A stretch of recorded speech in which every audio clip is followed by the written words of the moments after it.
taken on such monumental tasks in this city. If you've been following us this year via the Mayor's Office of Equity and Inclusion, as we've been really taking on a year of reckoning, right? Historical reckoning, racial reckoning. And throughout that year, we've had some amazing summits and talks. And this is the year that the city of Chicago has unveiled a citywide plan. We haven't done so since the 1960s. And then before that, the very infamous Chicago Plan of 1909. There's a very famous Chicago saying, make no little plans, right? They fail to stir the hearts of men, I believe is how the saying goes. And so super honored that this is the time in the season that the city of Chicago has decided to lift up the entirety of the city. My whole entire life, my father would say that a rising tides raises all ships. And if we're being honest, we haven't done our best as a city to lift up the South Side and the West Side. And so vital to that is the work that's being done this year in this very year of healing throughout the city. And that's very important because some amazing things come from the South and West Side, and they unite us, right? It doesn't matter what ethnicity you are, or what your background, or what your sexuality, or what's your gender. You're very proud of Chicago Italian beefs, right? They by and large come from the Chicago West Side, right? The little hilly area. At one point in our history, we considered Maxwell Street to be the West Side. And then as it relates to my beloved South Side, good God Almighty, we invent Major League Baseball games, both the Negro League Major League Baseball game, as well as the Big Baseball All-Star game, right? We give jazz its name on the South Side. We also invent drill music. We invent the gospel music genre. Some of the world's greatest artists and writers hail from the South Side, but also the Marx Brothers, right? Their mansion is still on King Drive to this very day of silent movie fame. And so those histories unite us, and we should be proud of those histories. But also a part of our history is very sad things, right? Restrictive racial covenants and redlining.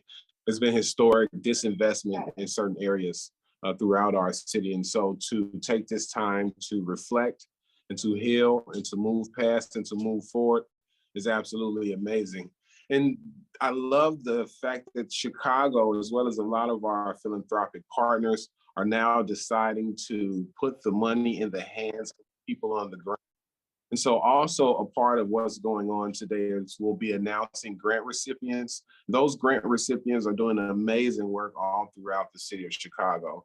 If you follow me on any social media platform, you've heard me say time and time again that everything dope about America comes from Chicago, and I truly mean that. And you're going to hear from individuals who echo that sentiment, who make our city a world-class city. So thank you for your time. I hope to speak to you a little later, and please enjoy the remainder of our summit.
I was born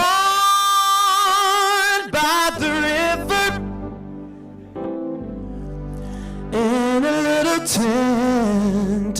Oh, just like the river I've been running ever since. It's been a long time coming, but I know change will come. Oh, yes it will. It's been too hard living, but I'm afraid to die. 'cause I don't know what's up there. Ooh, beyond the sky. It's been a long time coming, but I know change will come. Oh, yes, it will.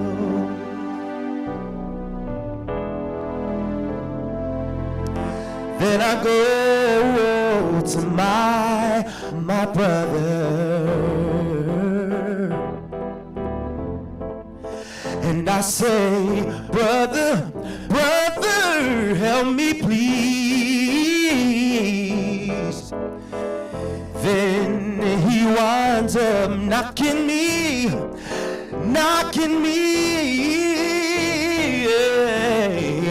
back down on my knees. Oh, there are times when I thought I couldn't last for so long, but I'm so glad that I'm able to carry on. It's been a long time coming, but I know change will come. Oh, yes, it will.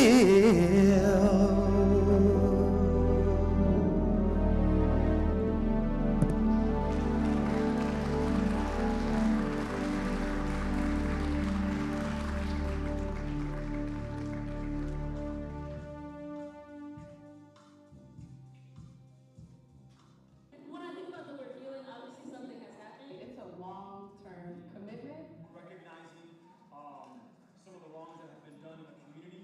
Awakening and awareness. When human beings are going to recognize that we are all connected and our pigmentation means nothing, our size means nothing, our religion means nothing, our shape means nothing, because inside there is a soul, and these souls have no color, no shape, no size. Acknowledging what was and having the power and the will to know that it could be better. Some of the wrongs that have been done to the self. Be okay with who you are, how you feel, where you are. And some of the wrongs that maybe the self, the person, has done. It can be complex and it can also be fairly simple. So for me, healing is about Really deep listening to myself and to others. Being able to be in a space where you can address all the trauma. reclamation in a sense. It is about holistic health. Understanding, acceptance, forgiveness. It is about recognizing when you've been harmed, establishing boundaries. It's not linear, it's circular. Healing is essential. It's personal, it's political, and it's necessary. You need time to reflect, you need time to understand, and you need time to heal. Whether that might be having a conversation, whether that might be recognizing that some things need to be given up or some things need to be taken back. But whatever that as a whole, as a community decides needs to happen to start the healing process. So healing will be when stress is not there. So when there's nothing going on that's causing any type of pain. Not forgetting that you got hurt once, but being excited for your new self to come. Finally finding serenity inside your soul, inside every atom of your body. And hope.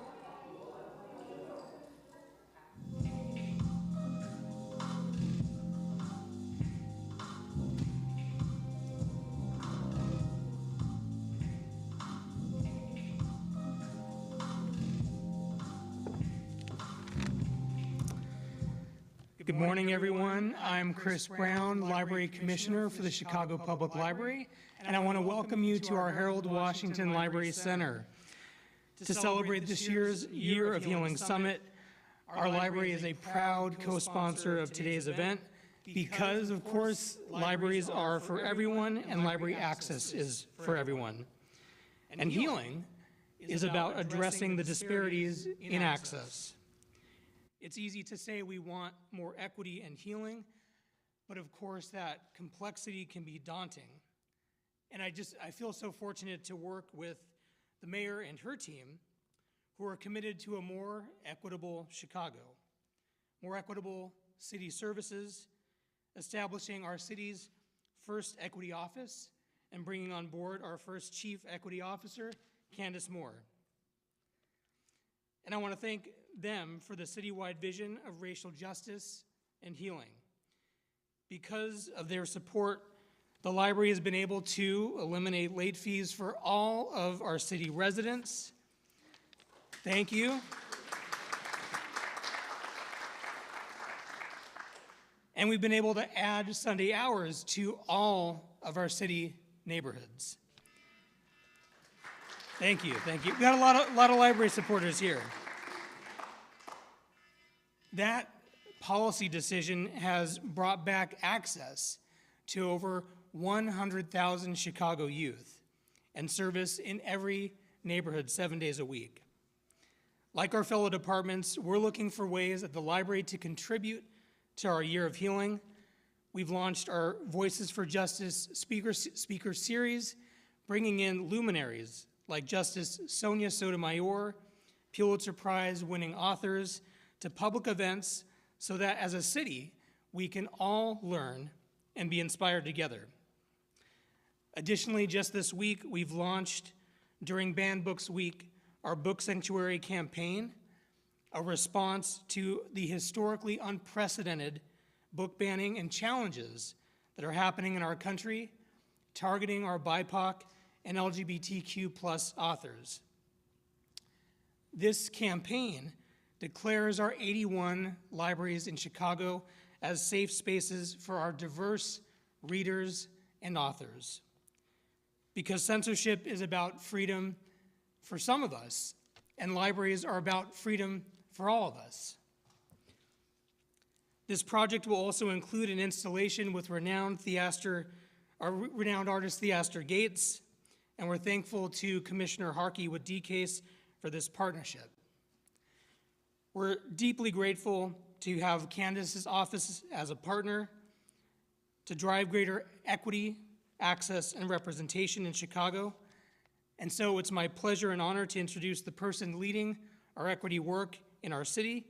Please join me in welcoming our first Chief Equity Officer, Candace Moore.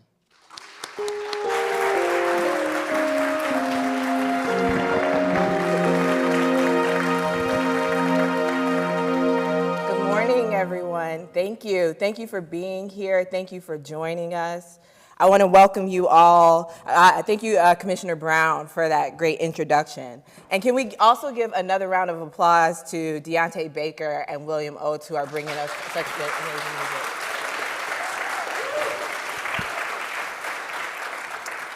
So welcome. This is our Year of Healing Summit called Let's Talk Healing Chicago. I'm excited because, so my virtual folks, you may not know, we do have a live audience here that has joined us this morning. And live audience, we also have a virtual audience joining us. And so we are gathered both in presence and virtually to come together to talk about healing for our city. I want to thank a few groups of folks for today. This day took a lot of love and a lot of labor. I'm not going to list particular names. You have that in your program book, but I do want to acknowledge that this doesn't happen alone. So to all of our city departments that have poured into this, that have answered all sorts of calls from our team, I just want to thank you for your contributions today. I want to thank funders and supporters who paid for resources to make sure that this could happen, to make sure that we could create this space that was designed specifically to bring our community together around healing. And I want to thank our collaborators. I want to thank all of the partners that have worked on many different crazy ideas with us, that have believed in new visions and new ways of getting things done, have offered their time and their talents to the work, and allows us a platform today to really showcase the work we've been doing over the year. So I'm going to spend some time with you this morning just kind of setting the stage for today's summit. And I want to jump in by bringing in a writer who I have loved, who has supported a lot of my thinking and always found me at crucial moments, and that is Bell Hooks. One of the special connections that I have with Bell Hooks is actually we share the same birthday. I'm not going to tell y'all it, but you can Google it. But we share the same birthday, and one of the things about Bell Hooks, who passed last year, and as I was thinking about her impact on my life, I came across these words. And these words found me in the midst of us doing this work around healing, and I think so eloquently articulates what we are trying to do and why we are trying to do it. And those words are: rarely, if ever, are any of us healed in isolation. Healing is an act of communion. And so this really elaborates the Together We Heal movement and initiative, which I will talk a little bit more about. But first, I want to just, we have a lot of old friends here who know us well, but we also have a lot of new friends joining us. So I want to start by just telling folks a little bit more about the office that I have the privilege of leading. So we are the Office of Equity and Racial Justice. This is our mission statement, which you can read for yourselves, but what I'll say in short is the way I talk about our work is we are trying to build equity into how we do business as a government.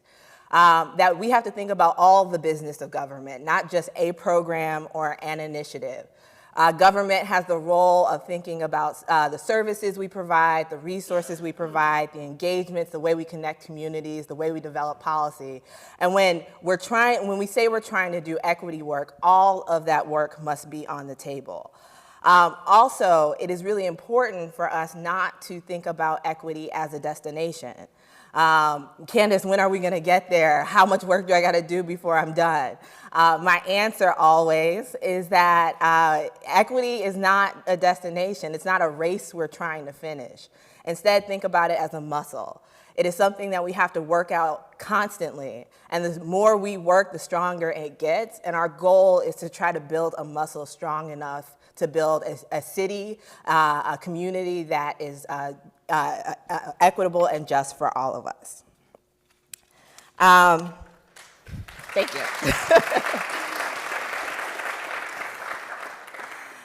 And to do this, me and my team have thought a lot about what is our strategy going to be? How do you tackle something so broad and so big? How can we think about this?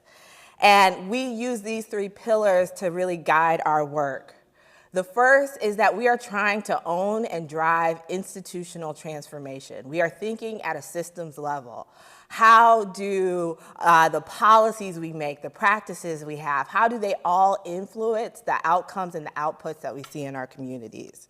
And how can we impact that? How can we think more critically about what we are doing, why we are doing it, and what are the results of it? The second pillar is recognizing that if you want to get to transformation, doing the same old thing is not going to get you there. You need new tools, new resources, new partnerships to really think and that are centered on trying to drive at equity. And as you bring in those new tools, those new resources, you got to teach people how to use them, when to use them, where to use them, how to use them. And that in all of this, we need to be clear that our work must be about healing. We have to repair harm that has happened in our communities. If we are trying to drive at a transformation where all folks have the ability to thrive, then we have to deal with, in a very honest way, harms that were created and ask ourselves, how will we repair them and what will we do moving forward? And we believe in our office that by advancing these 3 strategies, thinking about practices, capacity building, initiatives through this lens of these 3 pillars, they will drive us to making an impact, to starting us off on our journey. Because we also recognize that our role is going to be a shared role. We have a responsibility in partnership with our communities. Another way to think about this On our team, a lot of times we like to start with and think about what is the problem we are trying to solve for. How can we think about this? And so I will put out to you all, if the problem is civic trauma, then the solution must be community healing. And in order to explain what I mean by civic trauma, I'm actually going to tap into a friend of mine who did a session for us on community engagement. Her name is Nikita Brar. She leads the Chicago United for Equity. And in that session, she did such a beautiful job articulating what civic trauma is that I'm going to bring in her voice to help explain what I mean. We developed kind of a new model for our own curriculum within this process. So what I mean by that is this is the first time that we actually incorporated the concept of healing as part of the civic engagement process. And we talked about it, we talked about what is civic trauma all the time at CUE. What does it mean for us to, basically go out in any neighborhood? If you've ever been in a neighborhood, talk to people who are like, I don't want to do that, that's civic trauma. Why do you not want to do that? When have you done something before and people haven't listened to you? When have you tried to change policy and it backfired, and now you learned the lesson that it's better not to spend your time working with government than to feel the pain of what it looks like when you try to make things better and they don't get better. That is intergenerational. That is so deeply rooted in our neighborhoods that in order for us to shift it, it's not going to take one person, one department, or one great community engagement effort. That's why I'm so excited and encouraged to see things like this, because it is only if all of us, right, put together and put forth the effort to say, no, it's actually not enough to do a town hall. It's actually incredibly important that we start by asking a very simple question and seeing where people answer it before we get into what the policy issue is. Awesome. And so, first of all, let's give a round of applause for Nikita Brar. I think it's so powerful. And so, getting to community healing, beginning to try to build it from the perch of the city is a journey. So I want to tell you a little bit about the journey that we've been on to get here today. The first is that, the way I like to think about it is that we had to listen. And this reminds me of where I was, where our team was in 2020. So if you all can remember, we were in the height of the COVID-19 pandemic.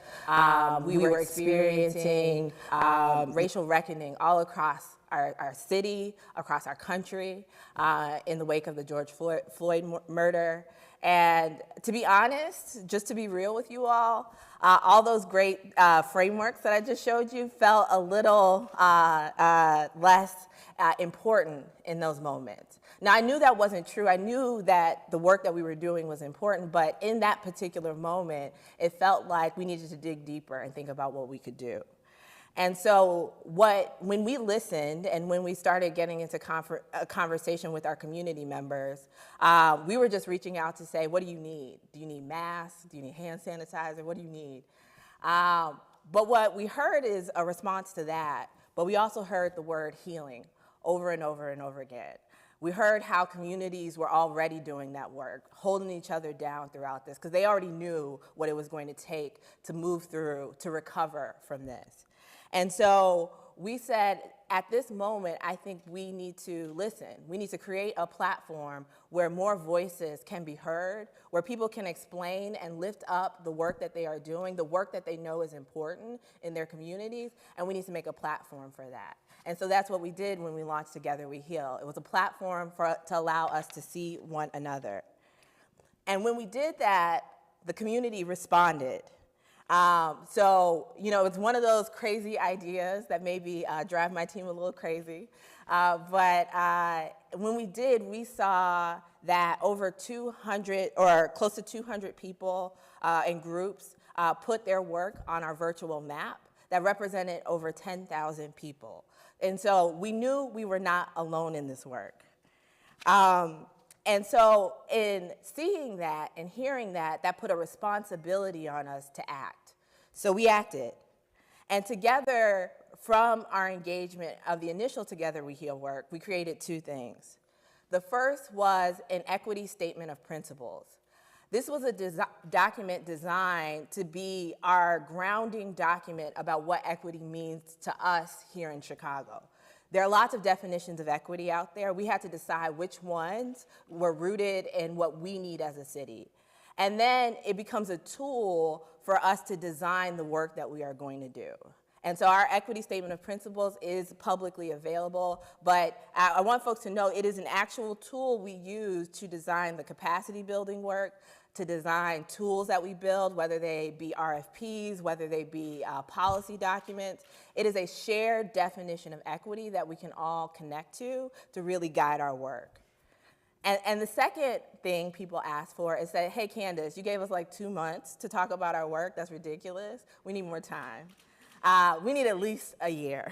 And so it is from those kinds of comments that the Year of Healing was birthed. And so I want to say that one of the things about the development of the Year of Healing is that it really does come from what people told us. We took a survey, we listened, we did lots of different engagement, and people said what they wanted.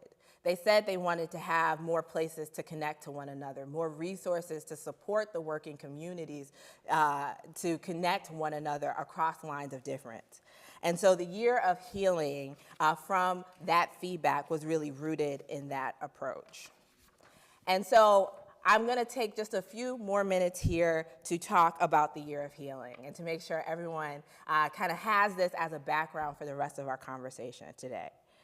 So the first thing we did for the Year of Healing, so we declared that 2022 was going to be our Year of Healing.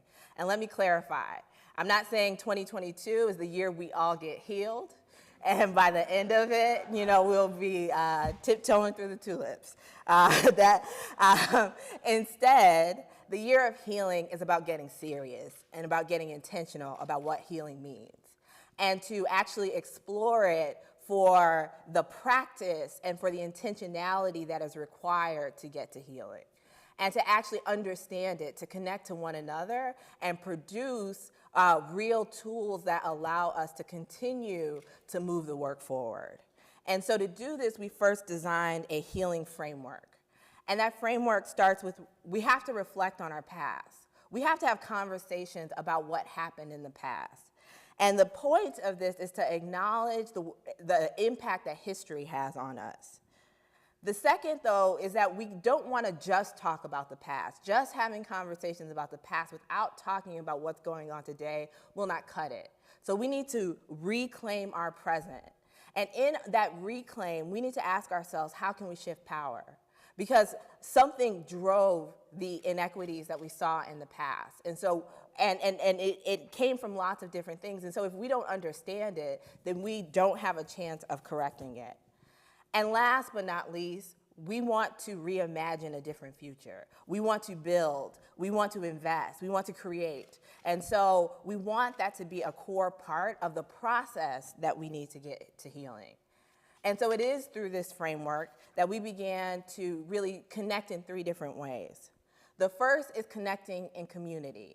So we spent the summer getting out of the office and getting connected with people. And I'm so grateful for so many of our partners and our ability to build conversations, to just to connect with us and say, let's sit down. Let's actually have a conversation about healing. Let me bring people to your space so we can learn about what you are working on, what you are doing.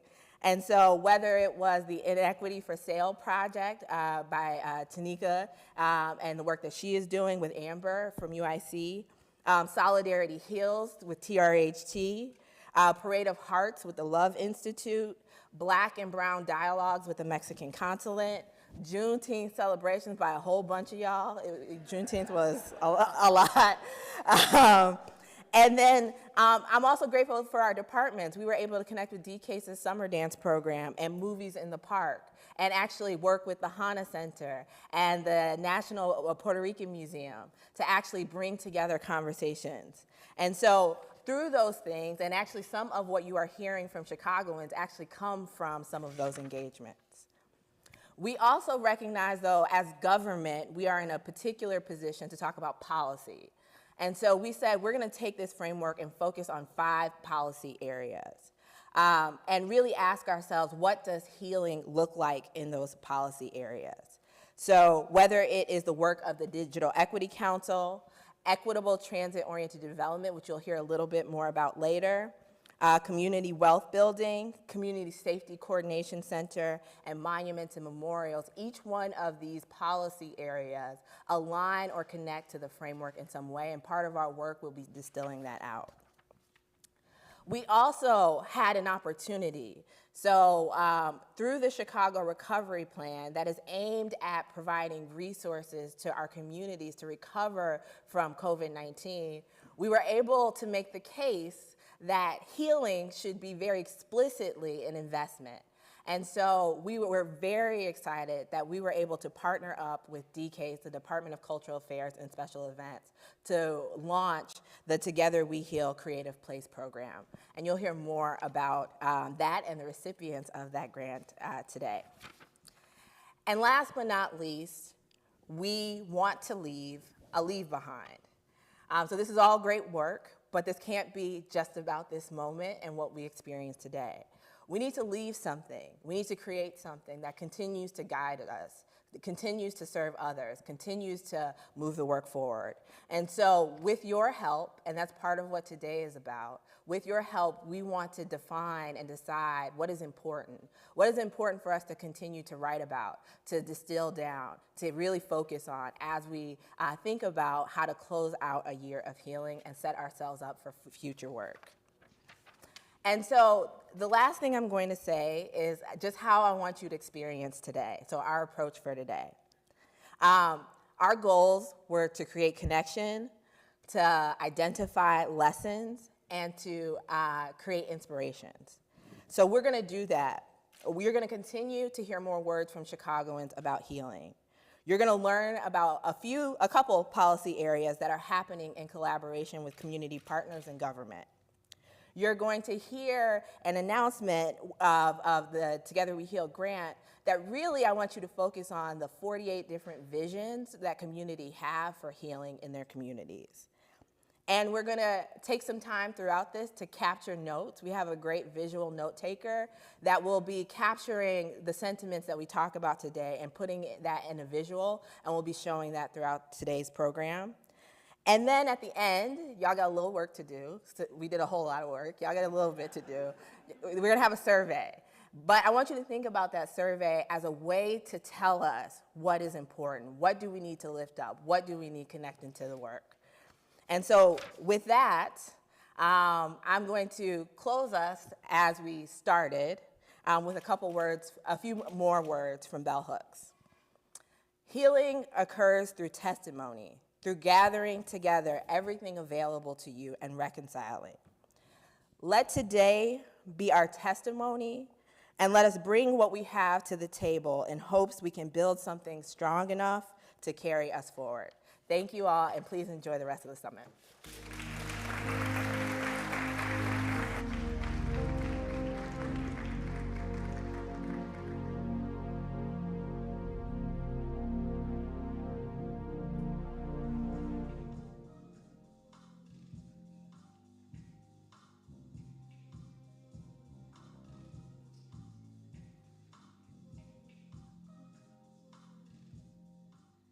That people could learn to be kind to each other and just be a little more mindful of life and what that means.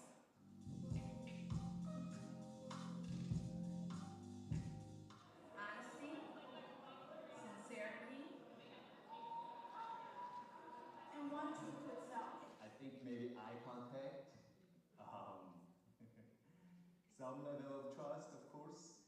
Communication, and then maybe like leaving room for intent, like understanding intent for sure.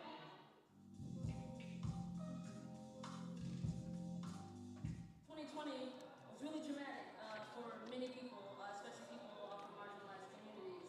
I think it was eye-opening. We learned a lot about our country, we learned a lot about our communities, we learned a lot about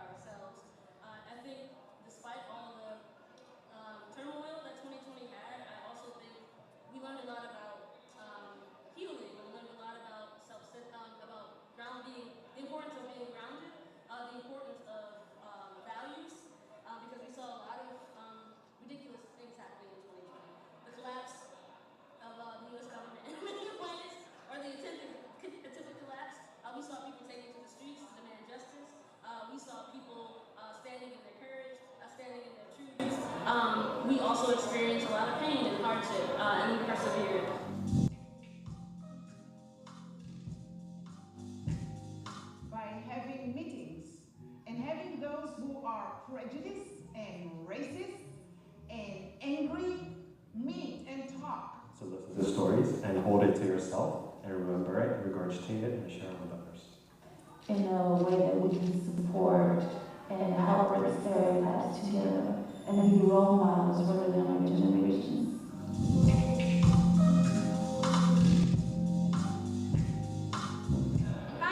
I probably want my community.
Civic trauma, then the solution should be civic or community healing. So if we think about that problem and hold that, let's talk about what does it mean to try to build that.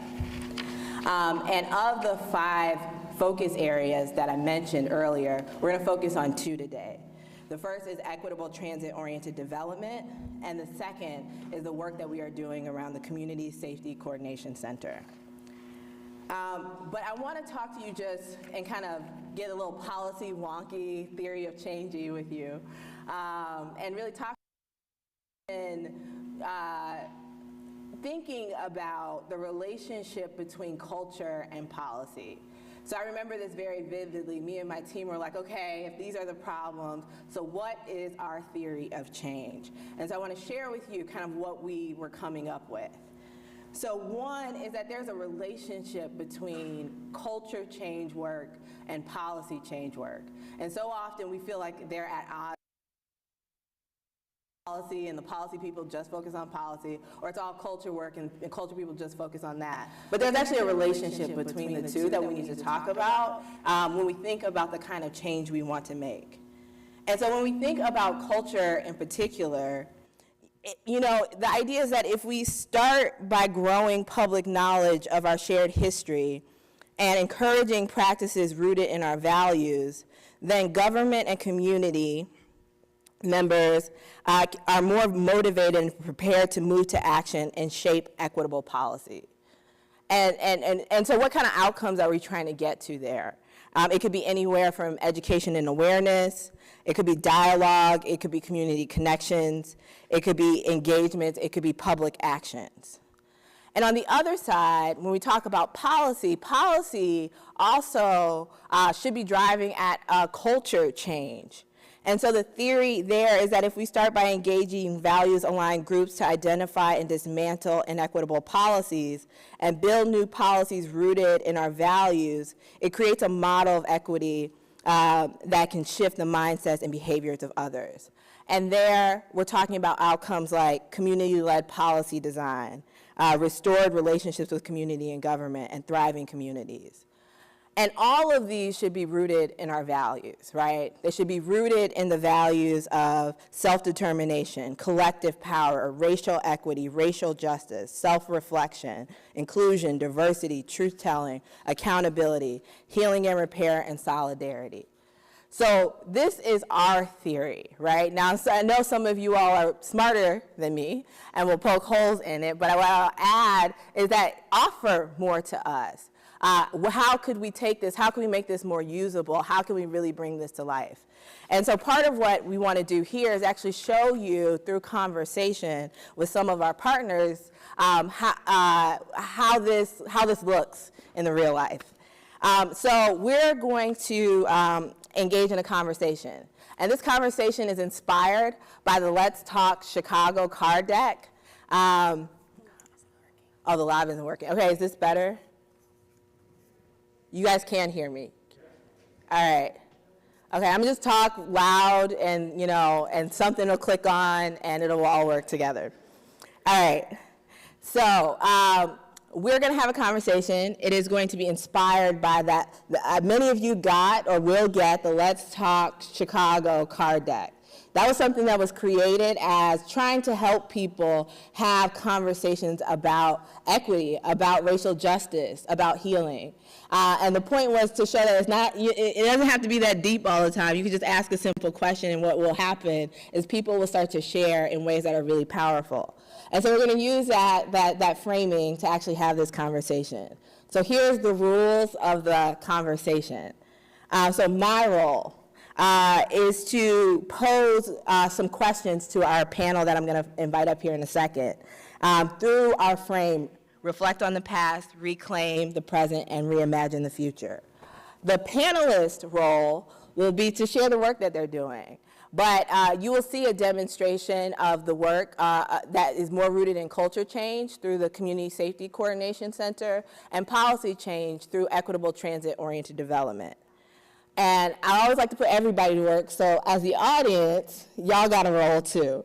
So we are going to put forward some wild card questions, and you will pick what at least one of the questions are for the panelists. And so we have a QR code, if that's easier, and a little link for you to follow. It'll pull something up on your phone. You'll have 5 questions, and as we're talking, you will vote on the question that the panel should ask next. So without further ado, I'm going to invite the panelists up. So talking about Community Safety Coordination Center and from the Community Leadership Collective is Theodore Crawford from the Garfield Right to Wellness Collaborative. And talking about equitable transit-oriented development through Elevate Chicago is Roberto Requejo from Elevate Chicago and Juan Sebastian Arias from Mayor's Office Policy. Please. Good to see you. Good to see you. I even got some cards to make us feel nice and comfortable. Testing. Testing, we're all here? Is it on? Can y'all hear me? No. It's coming. 1, 2, 1. Test. Test. Check, check. All right, we'll get there. So we're going to start off with TJ. So to help the audience out, we put out a problem statement for community safety. So the problem is that dominant culture currently attacks communities of color and fails to support their needs and provide meaningful opportunities to thrive. This results in people feeling unsafe, switching to a survival mindset, and manifesting behaviors that are detrimental to their overall wellness. So with that problem in mind, I'm going to ask you, our first question is, what historical harms are most impacting this issue, and how would you kind of tie that to what I just said the problem was? Interesting. Black man, born to black parents, grew up on the black side of town, living a black existence in a country and often a world that consistently seeks to if not end our existence, have us morph into something that is not authentic to who we are. Specifically as a black American, we do not have, as many others in the world, an attachment to a landmass that truly represents who we are as our authentic selves. So what are we trying to solve for? This constant attack on our personhood. Here in this country, oftentimes when black folks stand up, we say we are part of the resistance, right? We want to resist the forces at play that work to, again, have us adopt a mentality that doesn't work to our best benefit. In another way, we simply are in an existence movement. How do we exist as our authentic selves and being able to push through institutional mechanisms and messages and mediums that truly seem to be not even seem to be, that are literally crafting messages and creating a reality that puts us on the defense and that harms us in a way where, you know, we're in Garfield Park doing work. What does Garfield Park look like today, right? What has it been? Today, if you drive down Madison, Pulaski, Costner, I'm talking about West Garfield Park in particular, you're gonna see some strong folks, but the first thing you're gonna see when you hop off is people of all colors looking like they are looking for something to get high off of. You're going to see abandoned buildings. You're going to see vacant lots. You're going to see on the what used to be downtown West Side infrastructure that is in buildings that have not been invested in since the riots in late 1960s when Dr. King died. We are working to correct disinvestment, and we are working to correct the ills that trauma creates. It creates anxiety. It creates depression. It creates an aggressive response to almost anything because you can't trust the environment or the people that you regularly engage.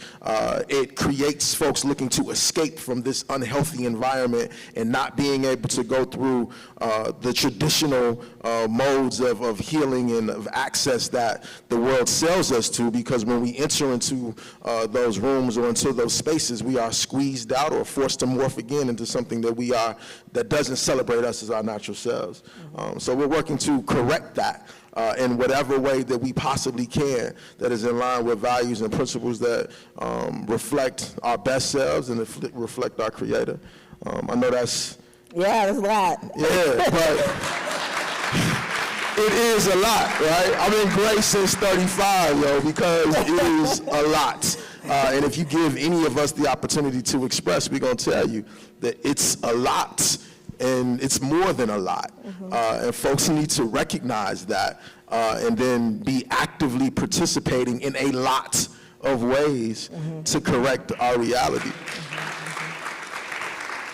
So I'm going to throw another question at you that is rooted in kind of like, what do we do about it? So what needs to be different today to produce different outcomes? And I know I've gotten a chance to work with you pretty closely on this, about how you think about kind of the frame that we should be thinking about community safety in. Yeah, well, I think, you know, safety or violence is an outcome of all of the things that I just got through talking about. So if we think that we are just going to go say put the guns down, which we've said, if we say we're just going to go and create, I don't know, safe passage, which we've tried, if we say that we're going to, you know, let's say the most recent Equitable Act, which is to, you know, or that we're working towards, to not have the bail situation and deal with the criminal justice system in the way that creates some change, we can do that. Yet, that doesn't speak to the core issue. And the core issue, I think, or I know, is what I just said before. There is an unwillingness to allow black folks and others, but others are, and when I say black folks, I'm talking about black folks in America, though we are connected throughout the diaspora. There's an unwillingness to just allow us to be in its simple form. We need to be able to be as we determine for ourselves. So, for us in the Garfield Park Rights Around Us Collaborative, we've adopted, and I know we'll speak on this a little bit later, you know, a concept called Black Culture Wellness. Oh, no, now it's the time. Oh, now it's the time? Oh, okay. Let me go ahead and scoot up and get a little bit more comfortable then. Not too comfortable, we got a time limit. All right, well, I'll try to do it. So Black Culture Wellness, what is that, right? Yes, what is it? Black Culture Wellness is the unique, authentic expression of the values and principles unique to the black community, self-determined by the black community, will lend to the long-term health, wealth, and well-being of the black community. It is a theory of change that we've been developing over the last couple of years that is based on 7 values, 8 principles, 9 evidence-based elements, and 10 components. Those 10 components are what, for those of you all in the wellness field, would look like the wellness wheel. We call it the Black Culture Wellness Wheel because we morphed it into something that made sense for us. Then the 9 essential elements have a number of evidence-based principles and theories that you've seen in the world of academia, but also being practiced in real life on the street, that proves to bring health and well-being in certain aspects when they are applied, right? Then we talk about the principles, which are values and actions. I have this picture in my mind when we talk about values and principles. Values are the things that are most important to us. They're the building blocks. They are the pillars that we utilize to build upon. And then the principles are these values in action, right? So let me go into my little phone and my notes so I don't miss what I need to say. Couple more minutes. I'm going to get comfortable in my couple minutes, just so you know. And I should, as much as I talk about this, should just have it off the top of my head.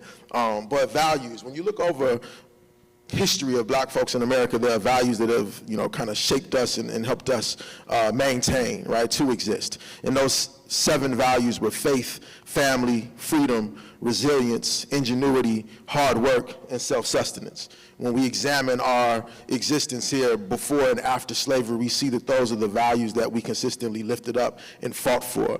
Then when you go into principles, we'll talk about things that we've heard before. Tell me if this sounds familiar to you. First one being respect, but then unity, self-determination, collective work and responsibility, cooperative economics, purpose, creativity, and then faith and action, right? I see some head nods. What is it connected to? I don't know. Anybody know what it's connected to? Yeah, Kwanzaa and then Nguzo Saba, right? Yep. And these self-determined values or principle sets that we know will lend towards our health and well-being, with the first and foremost being self-determination, which then goes into the 2 of the 9 evidence-based elements, first one being cultural practice. When we just move and do the things that are natural to us that we've done for however long, for any community and for any people, when you move, that gets the body moving or that gets the internal organs of the body moving in their best state, right? When you eat certain foods, the inputs that you put into your body are gonna just naturally, if you're eating the right foods, are gonna naturally get you to be operating at your highest mental and physical capacity, right? And then we talk about self-efficacy, and what is self-efficacy? Self-efficacy is our belief in our ability to determine and control our environment. Do we believe that we have the ability to self-determine and to impact everything that's going around us? So I've only got probably 30 seconds left, so I'm not going to continue into all of the other pieces, but that's what we are working to create, right? We talk about government. A lot of people will say the government is doing this to us. Well, truly for me, because some of my past work was civic engagement more directly. How do we get folks more involved in the political process? My answer to them is always, government is, to people who say the government is trying to do this, government is just a tool. And you have to put your hands on the tool in order to utilize it in the way that's going to best benefit you.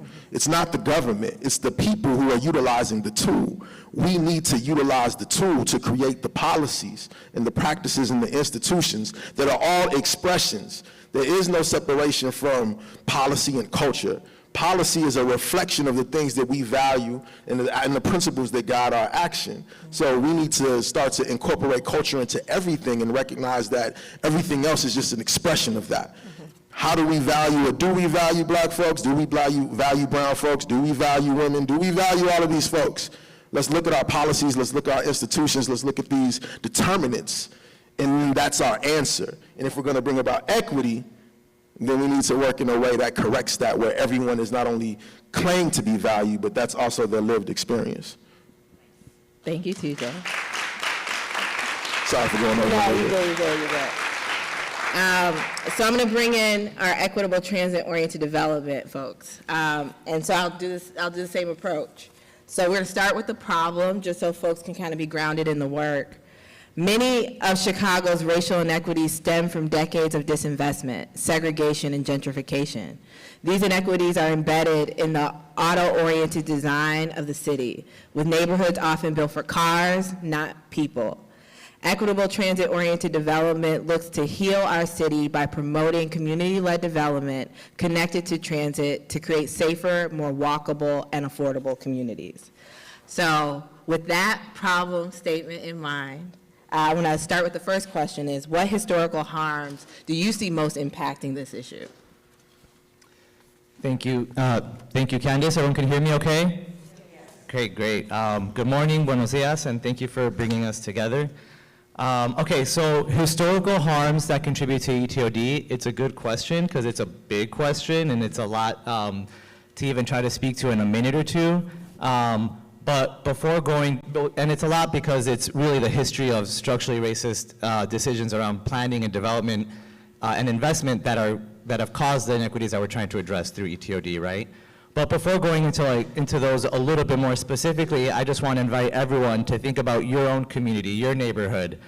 Does it connect you to what you want? Does it feel walkable? Do you feel safe walking to the nearest train station? Is there a train station near you? Is the bus stop near you? What ETOD tries to do is address the scars in our built environment. Inequities, honestly, are built into they're embedded into how the city has been built and how it has been designed. TJ, you did a good job of describing West Garfield Park, vacant lots. Vacant lots are really a scar of historical disinvestment, right? We think about other parts of the city that have big single-family homes, that have tree-lined streets, that have quality schools. All those things are a result of public policy decisions and private actions. And there's a bunch of them, right? So just to start naming some. The history of redlining that blocked investment from lots of significant parts of the city, even our current zoning practices, which determine what can be built, where, and how big. For example, a lot of the parts of the city now, you can't even build an apartment. You can't even build a 3-flat, right? So what is able to be built instead? Only a big single-family home, which is inherently exclusionary. Segregation, which maybe we haven't talked about explicitly yet, but again, segregation is a result of policy decisions from the past, right? It is not just a natural occurrence. It is something that is resulted from zoning decisions, from investment decisions, historical disinvestment, all these things, how highways, federal infrastructure were built, urban renewal, right? There's a long history of past decisions that led us to where we are today with a built environment that does not prioritize people, does not prioritize equity, and prioritizes cars over people feeling safe, families, mothers with children, kids, youth, elderly, people with disabilities, even being able to walk down the street and feel safe. So that's a little bit of the historical harms that we're trying to address with ETOD. Yeah, I know these are massive questions to answer in like a couple minutes. But I'm going to continue. So Roberto, I'm going to ask you, so given some of that history that Juan Sebastian just shared with us, what needs to be different today? What should we be thinking about? What does a reclaim look like? I'm so glad that Juan Sebastian took the past and I'm taking the present because the past is very, very depressing, right? And it shows up, I'm the ED of Elevated Chicago. We are a coalition of 15 organizations. Many of them are community-based, neighborhood-based organizations located in a majority Latinx and majority Black communities in Chicago. And history comes to life in those communities every day through the stories of our community-based members telling us how all of this looks like in reality. Like in Logan Square, how many of you are familiar with Logan Square or live in Logan Square? Okay, so you know what happened there, right? Our member Palenque, LSNA, brought to the table of Elevated Chicago that since the late 90s, people have been gentrified out of the community. There's been a ton of development near transit, which is great, but if that development only serves people with a certain amount of money, of a certain culture, a certain type of means or size or family income, that's not gonna be equitable, right? And 20,000 Latinx people were displaced by development in Logan Square in the past 20 years. So what they bring to the present, to answer your questions, here's the most positive part of the conversation, is they brought together a community table to completely rethink the way things happen around the Logan Square Blue Line station. And if you haven't been there lately, I invite you to visit. Get out of the train and look at the amazing Lucy Parsons apartment, 100 units of affordable housing supported by the City of Chicago for our essential workers to live there. And they are now remodeling the entire plaza, which for a long time, even members of the community were feeling in their own community, they were feeling unwelcome because you invite people to come in, they do not follow the rules, they do not understand that there are people there living in that community, and even folks who have been there for 20, 30 years were not feeling that the area around the transit station was theirs, right? So Palenque LSNA brought the community together. They are now redeveloping the area as the first plaza in Chicago and a transit station that is going to reflect a Latin American plaza, and it's going to be amazing, and it's a great collaboration between a number of departments, including Department of Transportation. So that's one example of how communities are leading the way in changing the present and presenting equitable transit-oriented development solutions. Another community that is doing amazing stuff on the ground is your community, TJ. Like the Kedzie Lake station is one of the stations where Elevated Chicago has invested. It's a Green Line station that is surrounded by vacant lots, if you can believe that.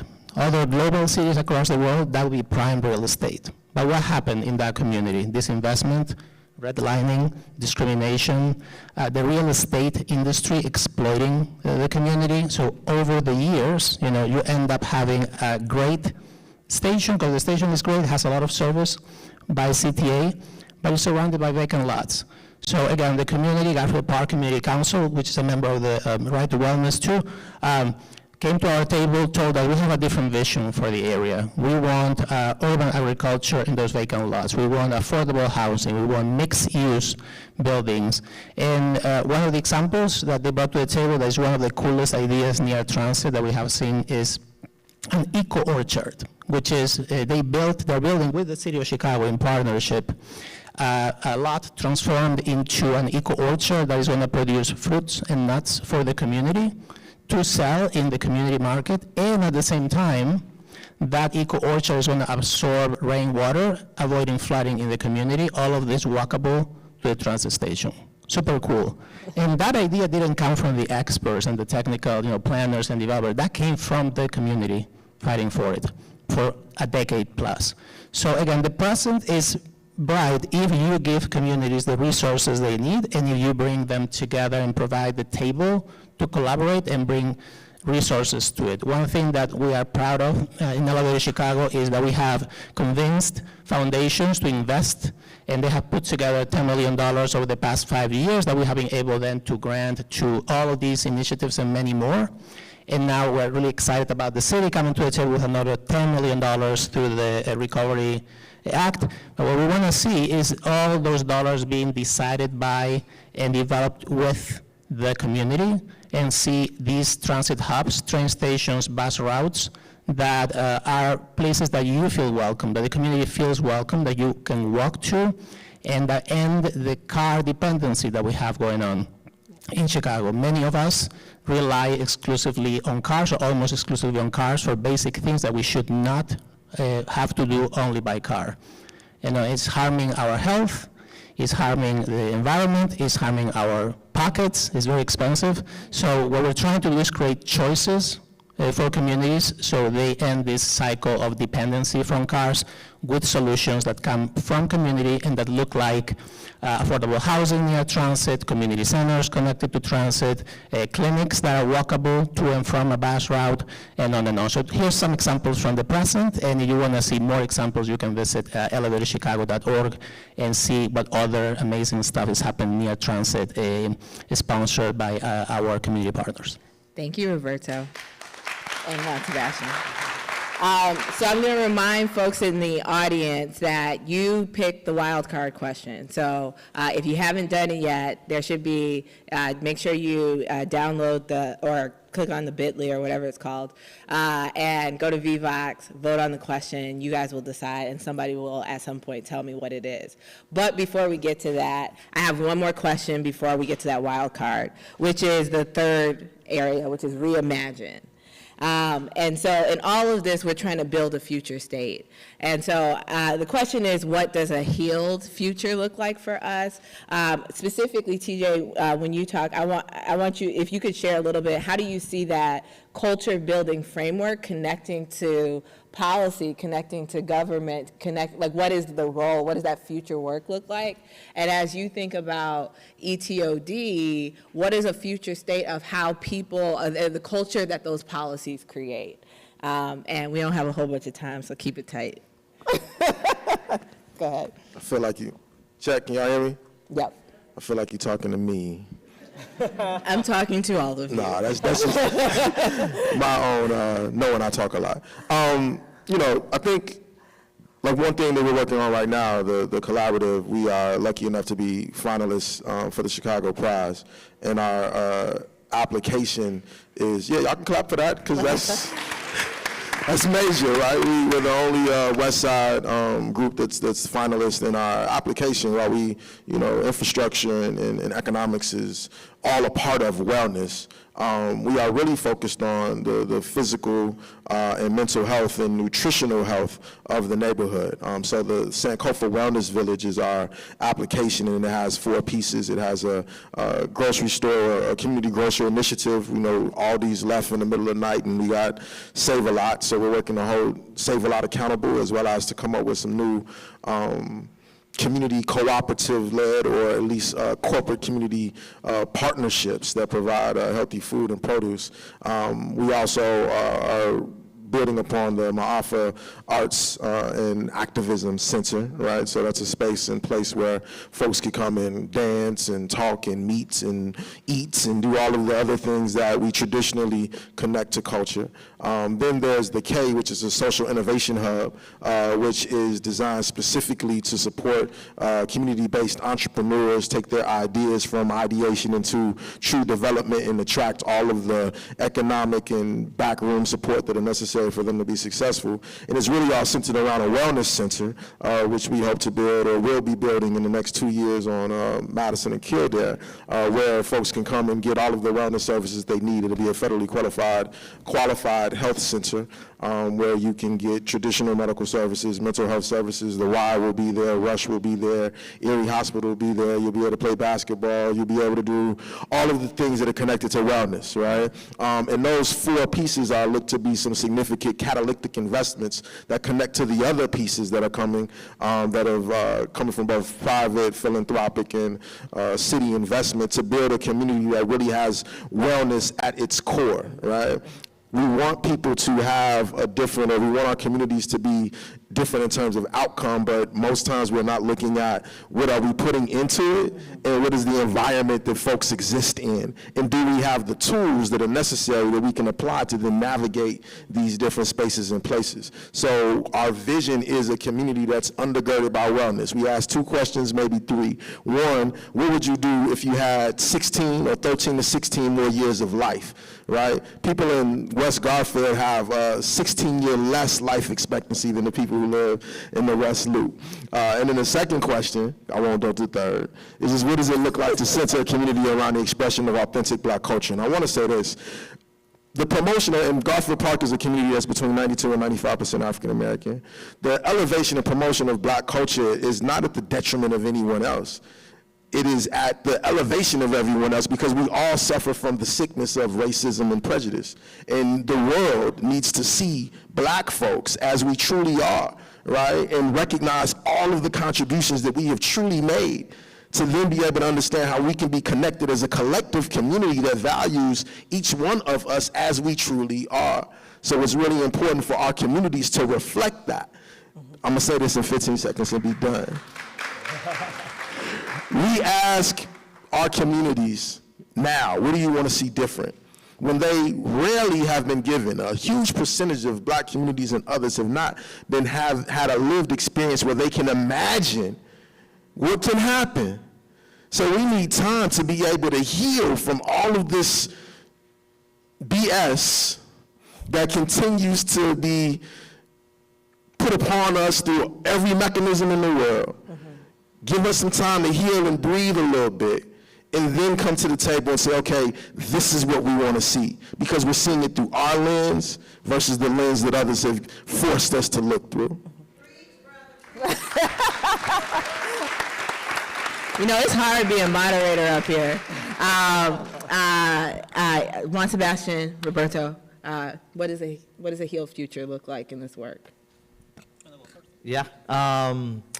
So for ETOD, we see the vision for ETOD is that every resident in the city of Chicago is able to live in a neighborhood that's walkable, that's safe, that's affordable, sustainable, and that connects them to whatever it is that they need to get to. Food, healthcare, jobs, education, and that does that regardless of where they live, regardless of their race, ethnicity, disability, immigration status, et cetera, right?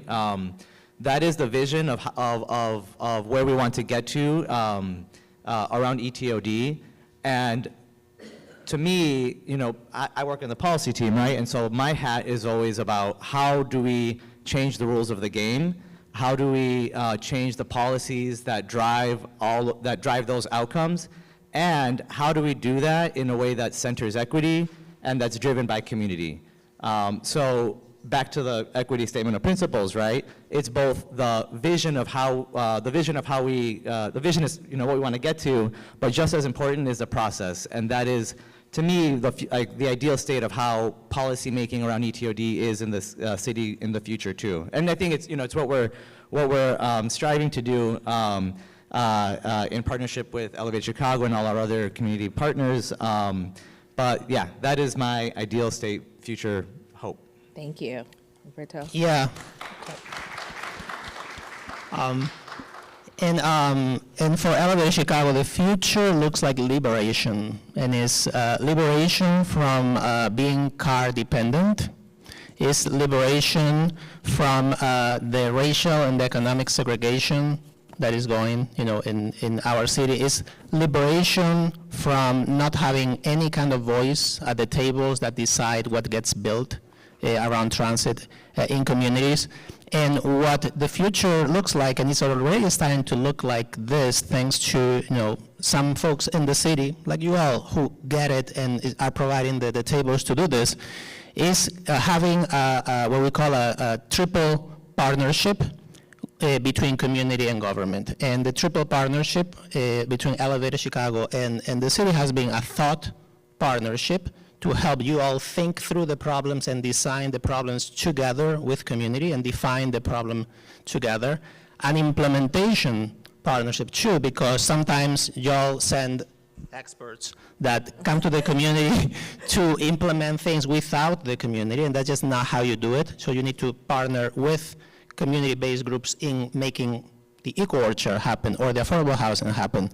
And then very important to us is for community to be an accountability partner, to keep you all accountable to the promises that you make, to keep you accountable to the ETOD policy plan that we created together, and to the results and the promise of the Connected Communities Ordinance that is supposed to create a ton of jobs in Black and brown communities near transit and bring more safety to our city. But more importantly, just to end, because I know the time is tight, what is important, I think, when we talk about government and community and how that should work, et cetera, I think it's very important that we do not forget, and that you all don't forget, that city staff, city leaders, you know, Commissioner Brown, Commissioner Harkey, Candace, Juan Sebastian, the tens of people from the city that are around here today, you are members of the community.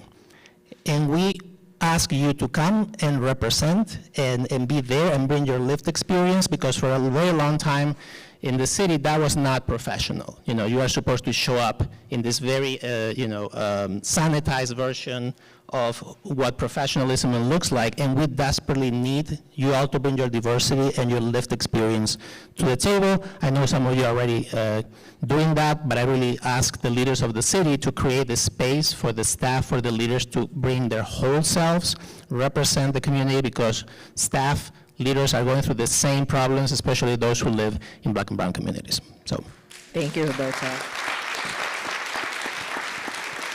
Okay, so this is actually going to be our final question, and I'm going to have to edit it a little bit so we can make sure we have time for it.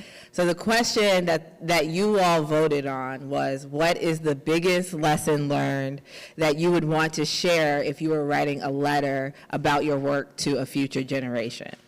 So we don't have time for y'all to write that letter. So I want you to think about that question, and I'm going to ask for a challenge of 2 sentences. 2 sentences. Told you he was talking to me. I knew that. I'm gonna even give you time to get to those 2 sentences. We'll start this way. But 2 sentences. So just think about like the lesson that you would want to tell folks that are gonna come after us to do this work, right? We're going through a moment right now. What do we want to make sure we are saying to folks who are coming up and taking the mantle from the work that we are trying to build right now? Because that's what it's going to take to really build equity, not just about us in this moment, but about how we continue to build. So 2 sentences to that future. Roberto, are you up for the challenge? I think I am. Okay. I would write to the reader that, as they learn about what happened in 2020 and in the past, they're going to see a lot of headlines and big names of famous people. Do not go there for wisdom. Do not think that's all that there is. The books, the media are going to highlight only a little piece of what was really going on. I haven't finished the sentence. That was coma. And instead, read from books, etc., but also go to your elders, go to your community and get those stories straight from the source, because a lot of what happens in history is on the footnotes and not on the text. Okay, perfect. I think what I'm going to say is this is the Twitter version. You only got 240 characters. What are you saying? Because that's actually how they're going to read it, too, on Twitter.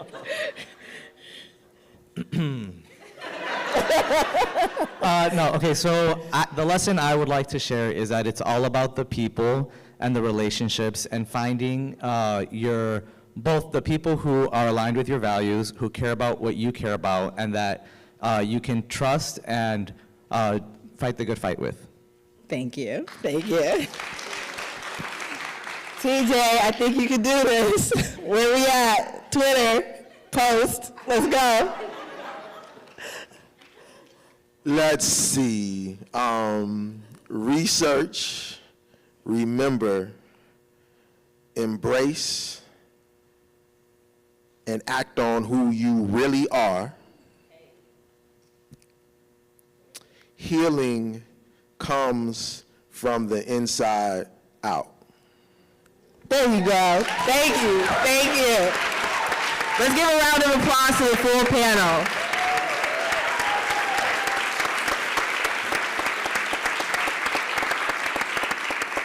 Okay, so I have lost track of my slides, but what I know is going to happen is we are about to go to intermission. So you have heard a lot of food for thought. They were dropping all sorts of wisdom and nuggets. We're going to give you some time to process that, right? And so we're going to have an intermission. For my folks here, William is going to keep the energy going with some great music. Give it up for William. For my folks online, Dilla is going to be dropping a few words of wisdom and some knowledge so to keep you all engaged. But also, because I like to ask for a lot of things, during the intermission, there is going to be another question that comes through the VVOX app, and it's going to allow us to do a bit of a pulse check. So if you look at that question while you're on break, we're asking for one word for how you're sort of processing right now. It's going to build a word cloud, and when we come back, I'll show that word cloud. But for now, let's go to intermission, and we'll see you back here to talk about the grantees and talk about the work that people are building through the arts. Thank you, everyone.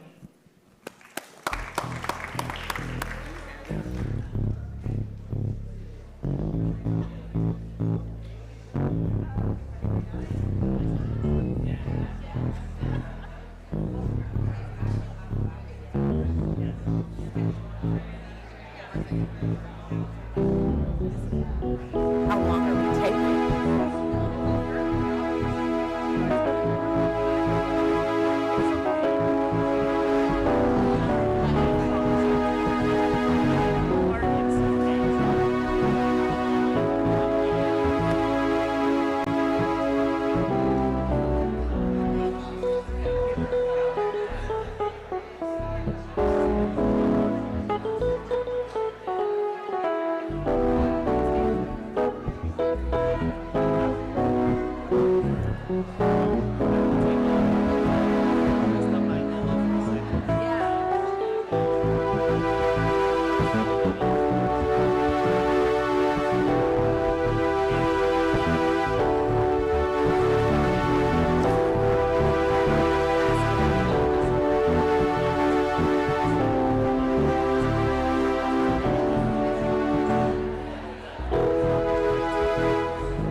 Check.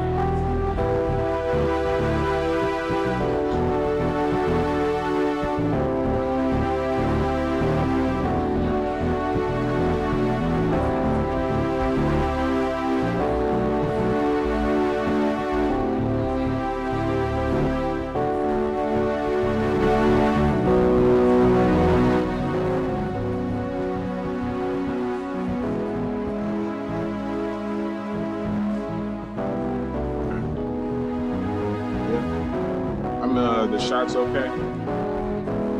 They said something about jackets and water stuff.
That's gonna be loud. I'm running close to the door.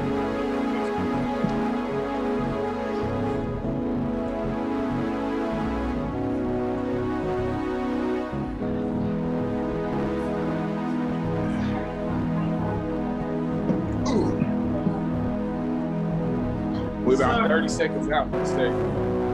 Whatever, bro. Hey. Long time no see. Long time no see. How you been? Been good. Following you. Oh, thank you. Of course. We're following stuff you guys doing on your inside. I broke into a spontaneous applause the other day because the trust that they were gonna help you buy the vehicle. Yeah. Right? And it's just like, yes, that's what publishing should do. Right. They're going to be ready to go live. I'll just get to TJ.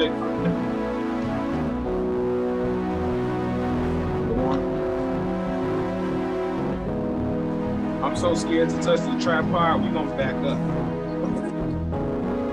The tripod gonna sink.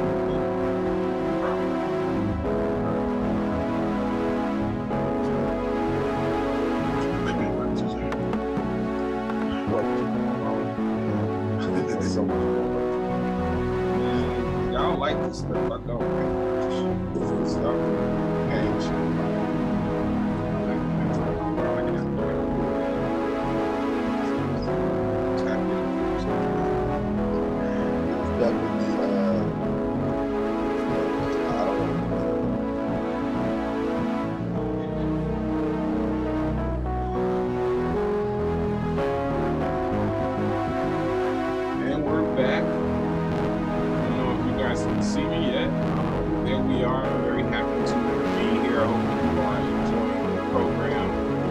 Let's talk about healing, our last summit where we are reviewing and reflecting on some of the causes and some of the programs that the city of Chicago has instituted during this year of citywide planning.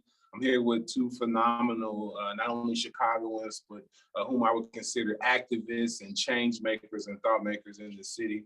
Brother, who I refer to as TJ, this is Brother Theodore, and of course, this is Brother Roberto from Elevated Chicago. We've been discussing policy and how policy and its implementation can help lift up the city. I was wondering what type of reflections you have so far. So one of the reflections is how important it is to go to a community to get the lessons that you need to learn in order to understand how to do equitable transit-oriented development. How do you build around transit stations, around bus routes, going to that expertise that exists in community residents and follow their lead. And I have appreciated, Dila, your work educating all of us in how Chicago was very transit-oriented a long time ago, and then cars came and took over, and we lost a lot of transit assets, sidewalks, boulevards, etc. So bringing back that knowledge from folks like you, from community residents, from folks who know, what transit-oriented development should look like is one of the lessons that we have been sharing at the summit today. Yeah, absolutely. I think in studying the history of Chicago, particularly our transit routes, you come to find out exactly what you're saying. We were not designed for cars, right? Cars take up not only a lot of physical real estate, right, but just looking at the asthma rate since the invention of the car and our proliferation of using the cars. I'm wondering what kind of type of takeaways you've had so far from the summit. Just, the commitment to equity, right, in a real way that is reflected in policy, that's reflected in infrastructure and design. I'm happy about the, focus on culture, right, and that those pieces of infrastructure, design, policy, government is all an outcome of the things that we value and the actions that we take around the things that we value, which is culture.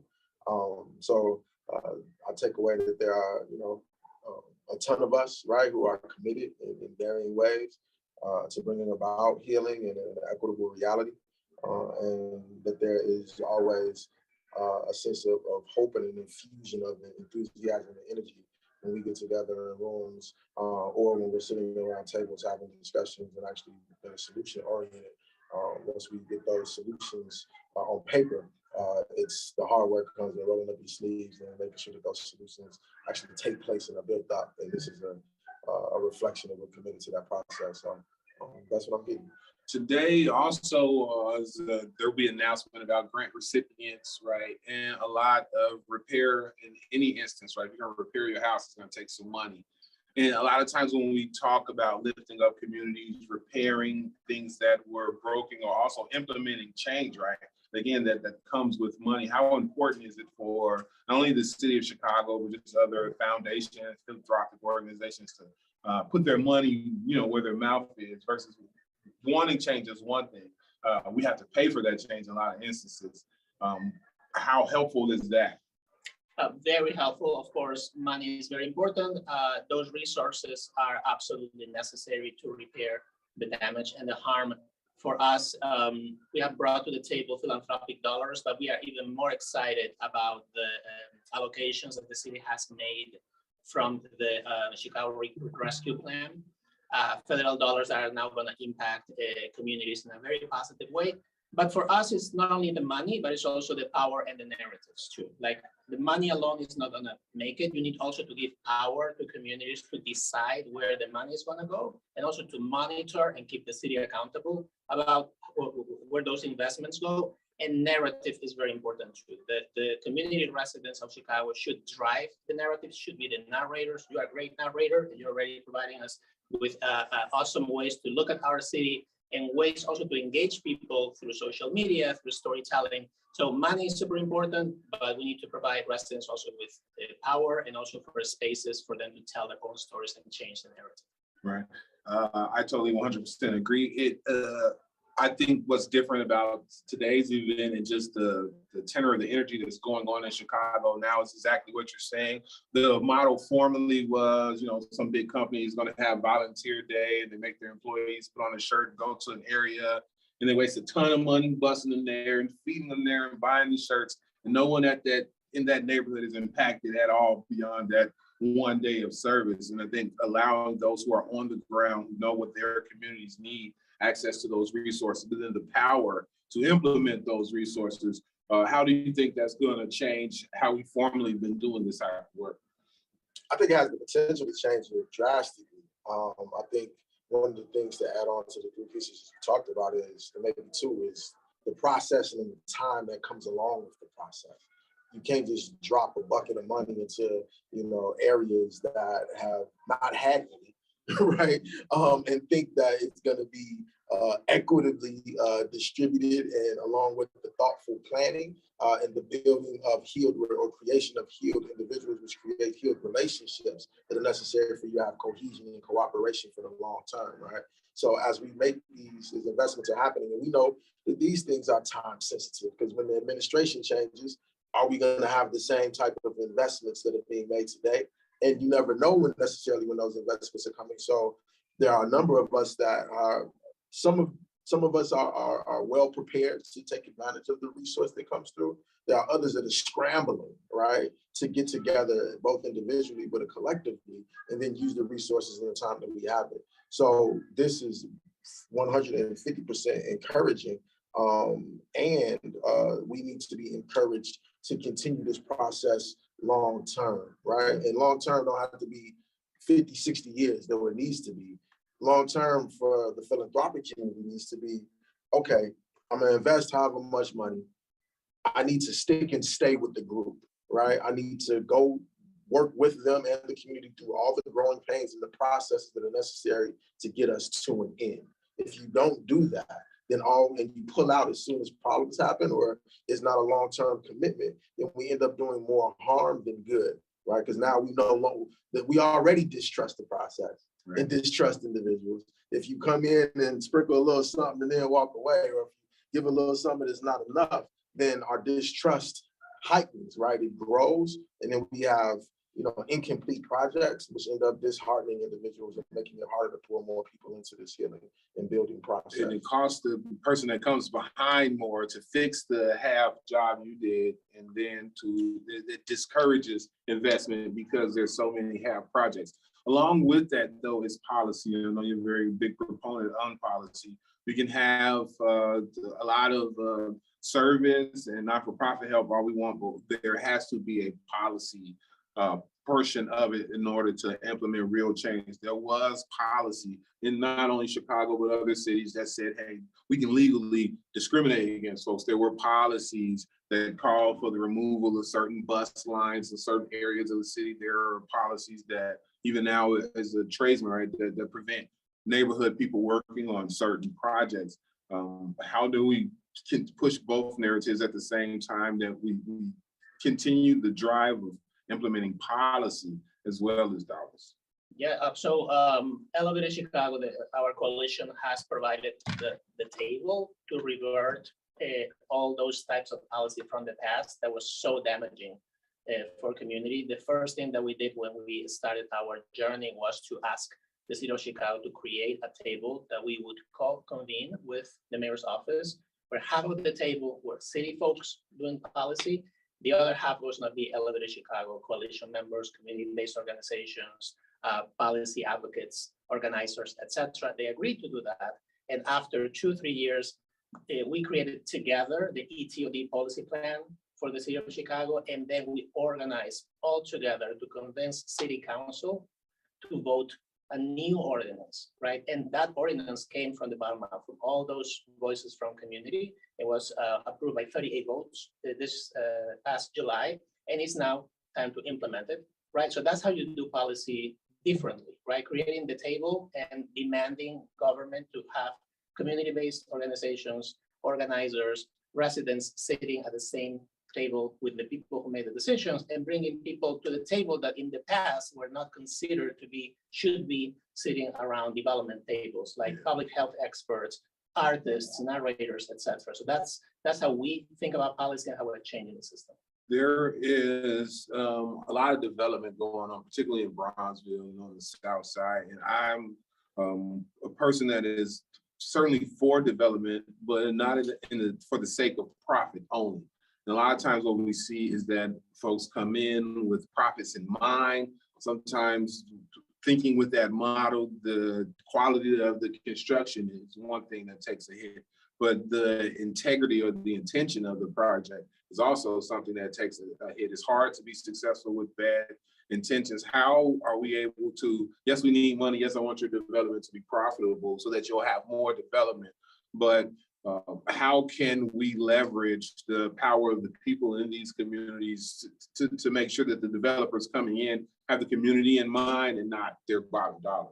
Yeah, I think it goes back to the questions you asked before, goes into policy, right? Because policy sets the rules, it sets the intention, and it also creates the pathway and the mandate for resources to go to a particular space and place if you meet certain, requirements, so to speak. So when you think about real estate, most people come in for development. They're not coming in for culture, community-based development. They're coming in to make a profit, most. There are others who are doing culture, community-based development, and we need to lift that up. It goes back to what we talked about on stage, like what's important to us? What do we value, right? Where are our priorities? Then our policy needs to be directed by that. And if our policy is directed by that, then our resources will go towards those things that are necessary.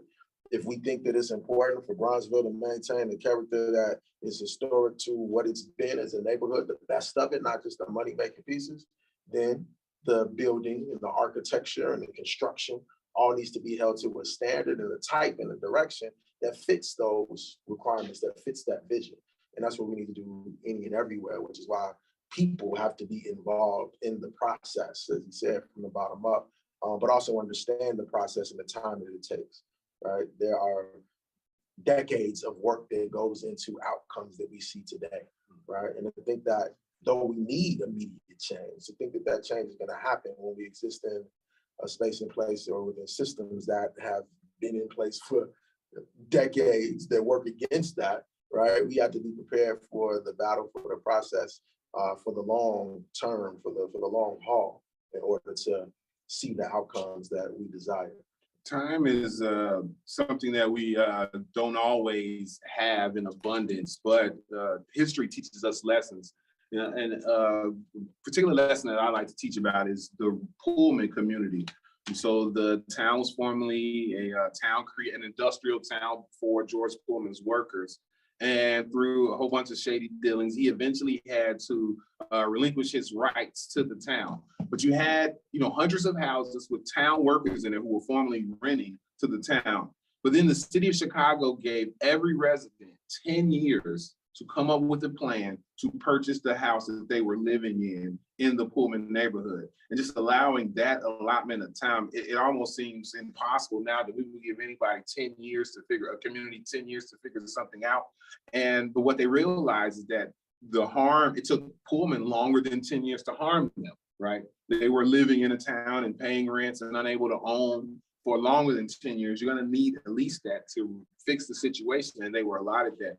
And the proof that it worked is we're able to drive over the Pullman today, right? Now it's a nationally recognized neighborhood, and it's getting a lot of attention, and they just redone the Pullman National Visitation. When was the year that they, so we annexed the Pullman neighborhood into Chicago in 1889. Okay. So right about the 1890, and they were given until the top of the 1900s to figure out, right, if you didn't qualify for how they bought houses at that time frame, you had 10 years to get your credit together, your down payment, or those type of things. But again, what happens, some of the homes now in Pullman are still generationally owned from that time, right? And it's fair to assume because of that those children had access to the equity that was in that property that sent them to college or helped them start businesses. And so I'm glad that both of you gentlemen took some time to spend some time with me today. I'm huge fans of both of you guys, but I'm also happy to say that you guys are committed, right? I don't see either one of you guys leaving in the next 10 years. It takes that type of time to have transformative change. I know you were not born in Chicago, but I certainly consider you a very strong and powerful Chicagoan. So thank you, Brother Roberto, and thank you, Brother Theodore, for your time. I hope you guys enjoy the rest of the program. Have an amazing day. Thank you. Thank you.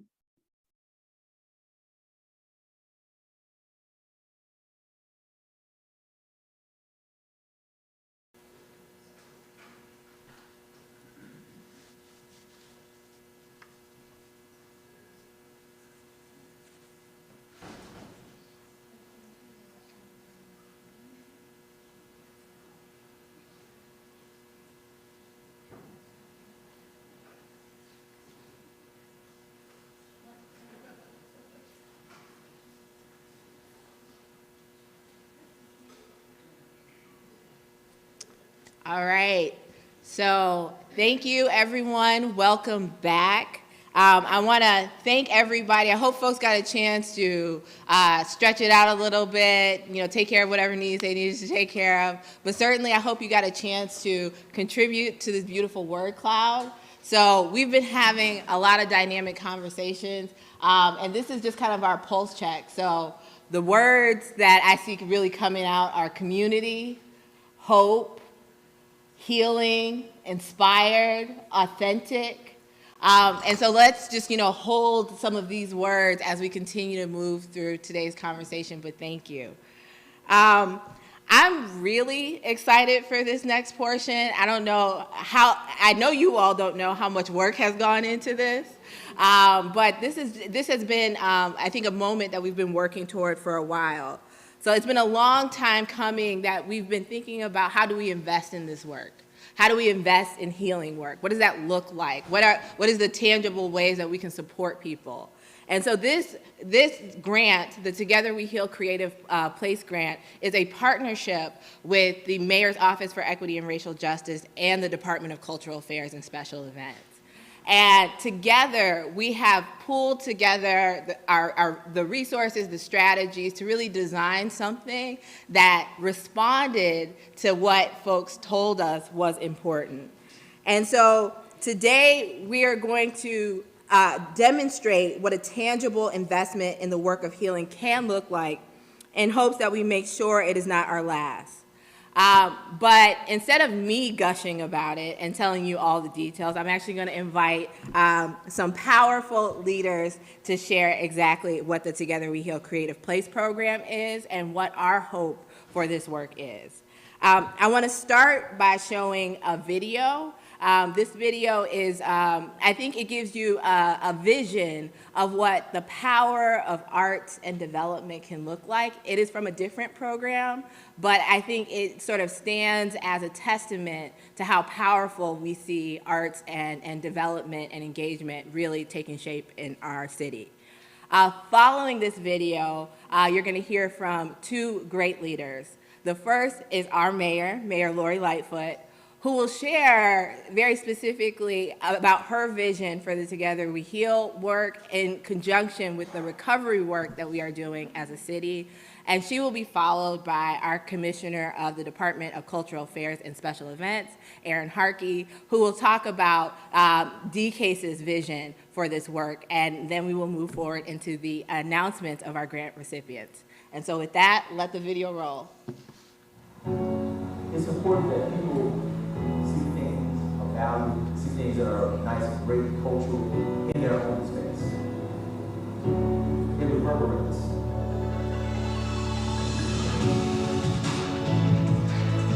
We're here in this space, coming together as a city in ways that we don't often see. It's a dream project, it's a passion project. We were blessed with this opportunity to not only celebrate the great Mahalia Jackson, we also had the opportunity to give children and families a place to belong and a place to share. All of it has been touched by Chicago artists. This talk site demonstrates our commitment to working in partnership with community organizations to bring their and your vision to life. It's a great day for the city of Chicago. It's a great day for 79th Street. It's a great day for Chapel.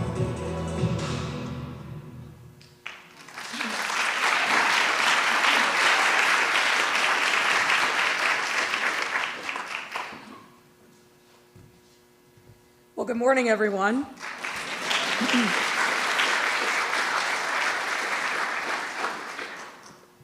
I was there that day, obviously, but watching it and reliving the experience again, it really just gives me chills. So I'm going to freelance a little bit, which my team always gets a little nervous about. But I feel very motivated by this moment. I don't have to tell you that for far too long in the city, we've faced, and many of us have endured, historic wrongs. We've seen what happens when we don't invest in people and places. We've seen what happens when we don't face the reality of systemic racism. We see what happens when we allow others to tell our narrative and that we don't take ownership of that ourselves. Unapologetically, for the last 3.5 years, what I and what we have been about is taking on those challenges and saying, these are not our truths. Our truths are, we have a beautiful mosaic of a city. Our truth is that in neighborhoods that have been disinvested in, nonetheless, we and the residents in those neighborhoods endure. And not only endure, but thrive. Find that common ground and challenge each other every single day to come together as community, but importantly, to recognize the humanity in each and every one of us.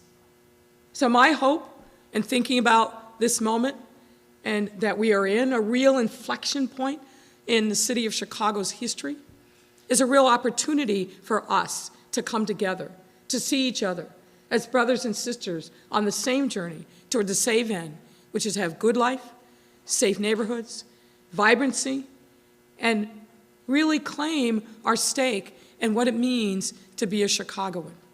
For far too long, we've let race, ethnicity, income, transportation, segregation, the list is long, divide us.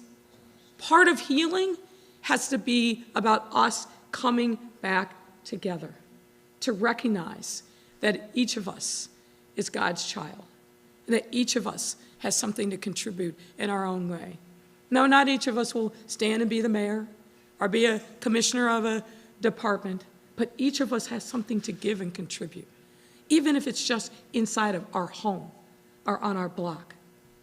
That's what this healing is to me. Reckoning with the reality, but creating a pathway forward for us to heal.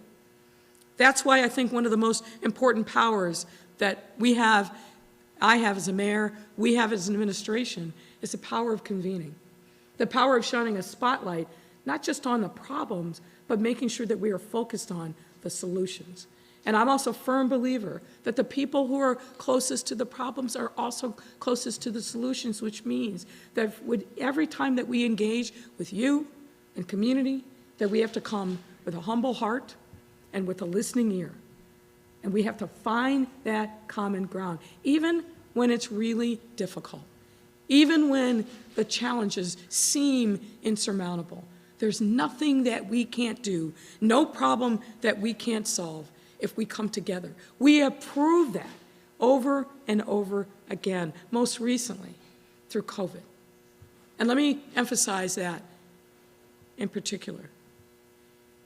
When COVID came to Chicago in March of 2020, we didn't know what this was. In our lifetimes, we had not seen anything like it. And it could have been a moment where we were in total despair and fear and frustration. But that's not what happened in our city. We rose up and we came together and we said that we're going to do everything we can to save every single life possible, even through this daunting global pandemic, where all we knew in our early days is that it spread really quickly and that it was deadly. People in this audience, I can see you. I know you were on the front lines. I know you were working hard in your neighborhoods, and you were part of what became the most dynamic and equitable vaccine distribution program in the country.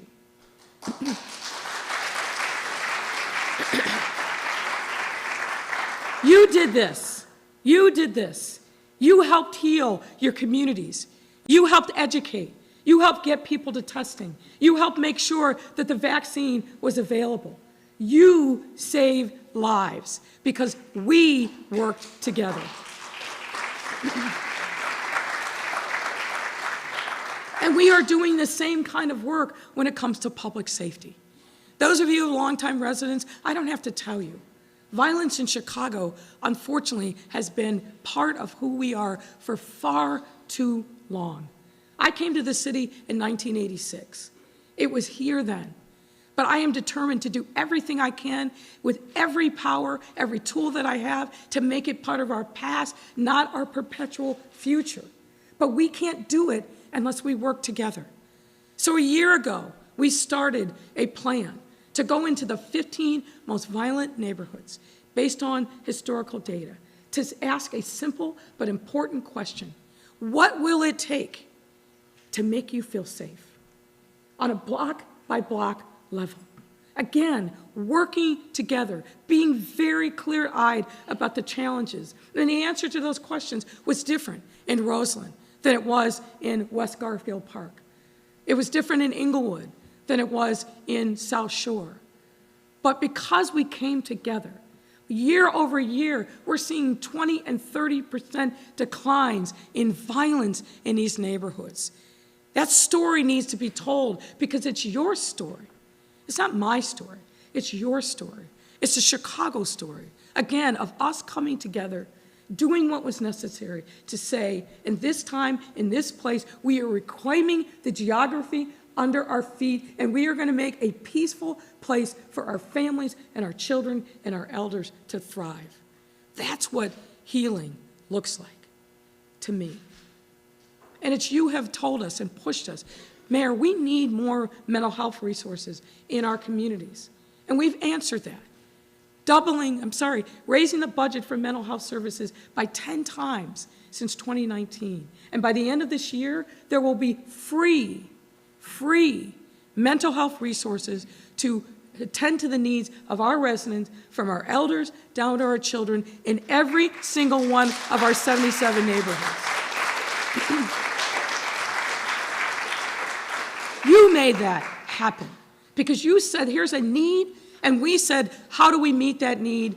Working together in partnership. And I've got to give an incredible debt of gratitude to the community-based organizations all across our city who are helping every single day, who are doing the Lord's work, because that's what must be done. I want to give a shout out to our FQHCs, who make sure that there is no wrong door for people who are in need of health care, mental health resources. We're relying upon them so heavily now more than ever.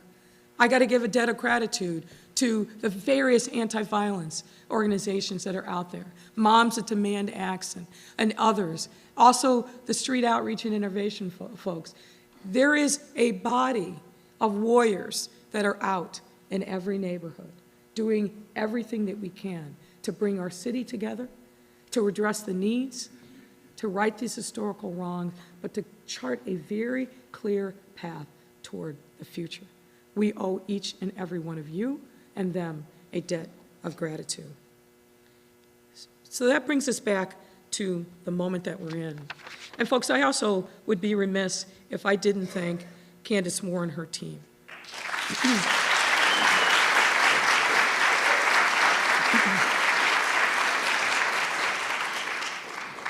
Candace has done a phenomenal job, I am proud to say, and has really re-envisioned what equity looks like.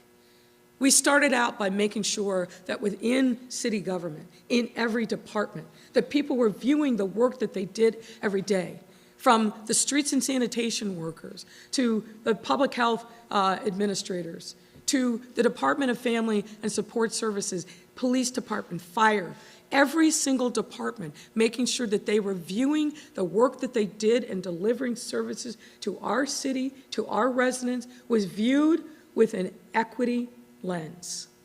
That meant challenging ourselves in the way that we hired, the way that we created internal policies, but also the way in which we interacted in community. That when we are present, we have to be present, as I said, with a humble heart and a listening ear, and making sure that we are living our values every single day by manifesting that in the work that we do on behalf of our residents. And Candace and her team have made that happen, and we owe her a debt of gratitude for that.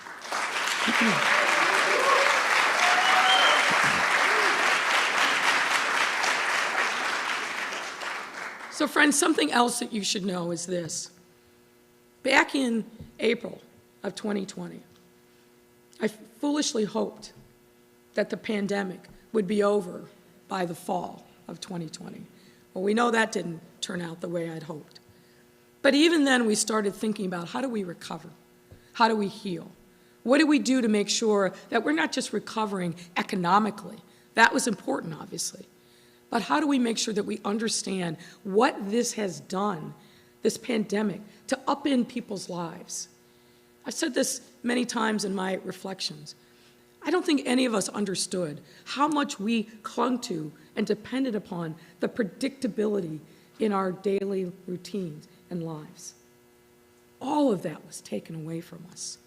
And we had to rethink every day, every moment, in a very different way. And we're doing that. And I think we're getting to a better place. But as a city, we needed to make sure that we were very focused on how we recover. And that's why when we stood up a recovery task force, it wasn't just about the economics. The economics were important. But we looked at what harms and challenges have our residents faced. How do we make sure that we are meeting this moment and meeting people where they are? And so part of the recovery plan that then we rolled out in July of 2020 focused on mental health, strengthening families, supporting our young people. The range of soft powers that we all have, not just the economic development. And then growing out of that was the work that Candace and her team did. Now fast forward, we announced a plan a year ago called the Chicago Recovery Plan. It's $1.9 billion with a B, using the rescue plan monies that we got from the federal government, but supplementing them with a social impact bond that we also floated. And we wanted to make sure that we were, again, very thoughtful and intentional about meeting the needs of our residents in every community with these dollars, or really our WPA moment, as I've called it. We've not had monies like these in the city of Chicago, maybe ever, but certainly since coming out of the Great Depression. So we needed to be thoughtful, which is why we engaged with you to help us write the script for how we were going to invest in these dollars. And you told us quite clearly what you wanted. But coming out of that was making sure that we carved out money for the healing part of this process, and we did. We made sure that we carved out $5 million from the Chicago Recovery Plan to create the Together We Heal Creative Place grants. And we're going to talk more about that because I think some of the award winners are here in the audience today, and we want to make sure that we celebrate and highlight them. But the video that you saw, the Mahalia Jackson Pop Court, or Public Outdoor Plaza, is one of 12 that will be popping up, no pun intended, across the city. Here again, we went into community and we said, how do we reimagine these vacant lots?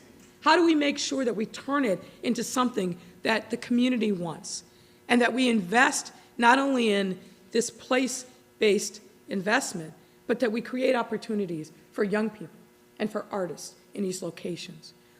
That pop court is right at 79th and the Dan Ryan. And by the way, the notable place here, you remember back about 5 or 6 years ago, Father Flagler and the faith community of St. Sabina invited us to march on the Dan Ryan to talk about violence in our city. Well, the staging ground for that march is now the Mahalia Jackson Pop Court, 79th and the Dan Ryan. And it's a beautiful location. If you haven't seen it, please go there. It features a beautiful mural and statue. You saw a little clip of that in the video for Mahalia Jackson, who spent most of her artistic life here in Chicago, even though she was from New Orleans. She sang and popularized gospel music, as many of you know, and sang in churches all across the South and the West Side.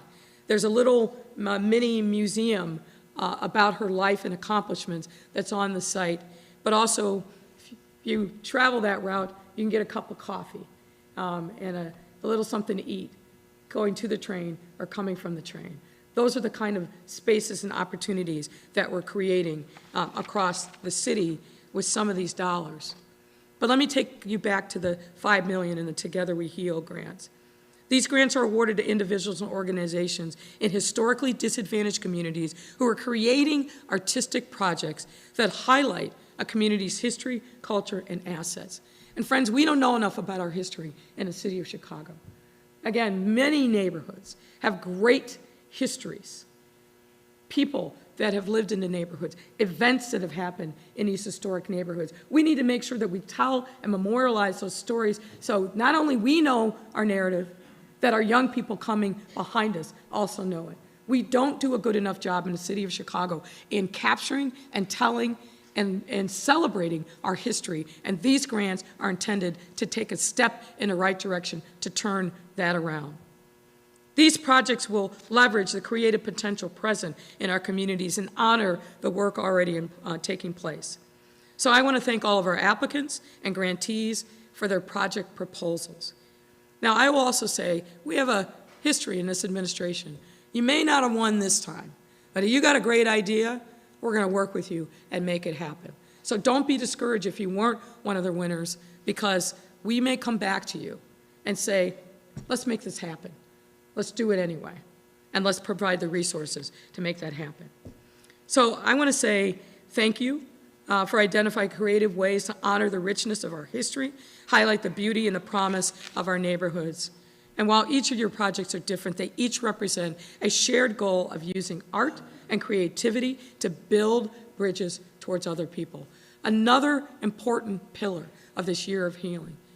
How do we build bridges that we can travel to other people and over which they can travel to us?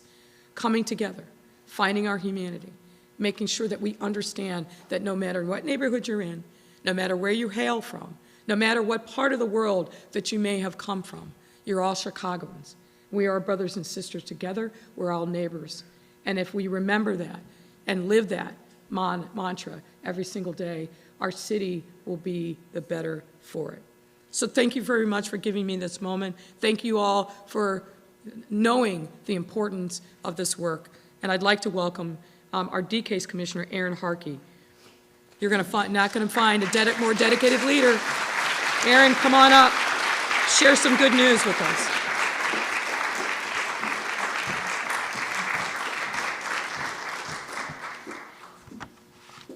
Well, thank you, Mayor, for your leadership. As the Mayor mentioned, I think we really are at a really critical and kind of pivotal moment, and we're working to expand our reach, working in collaboration with other city agencies and departments to leverage the power of the arts to transform and uplift our communities. I think this new day wouldn't have been possible without the Mayor's, I think, deep understanding and support for the work that the arts can do and contribute to the conversation, so I want to thank you for that. I also want to thank Candace Moore. Candace and I became fast friends and sisters and collaborators during the pandemic, and her entire team. I also want to thank the D-Case team, Maida McNeil, who is the lead administrator for this program, and Kalina Chevalier, who is our Deputy Commissioner of Grants and Cultural Resources, for the excellent job they did stewarding this process to this point, and they'll be along with you, grantees, on your journey.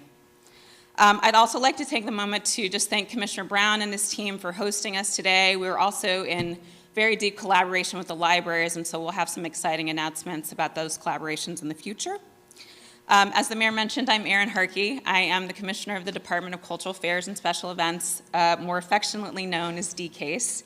And we support artists and cultural organizations. We invest in the creative economy, and we work to expand access and participation in the arts throughout all of Chicago's 77 neighborhoods, all of which aligns perfectly with today's summit and the Year of Healing initiative. Today, we're excited to announce the 48 grantees for the Together We Heal Creative Place program. It's part of the Year of Healing and represents a substantial investment in our city's arts sector. The Creative Place program focuses on arts-based solutions with the belief that creative works can play a significant role in addressing systematic inequities, act as a convener for dialogue, encourage problem solving, and spur positive transformation in communities throughout the city. This is a $5.5 million investment, which deserves a round of applause. And it's made possible by a significant increase in our 2022 D-Case budget, which includes $26 million in new arts and culture investments. This is the most in the city's history that it's investing in arts and culture.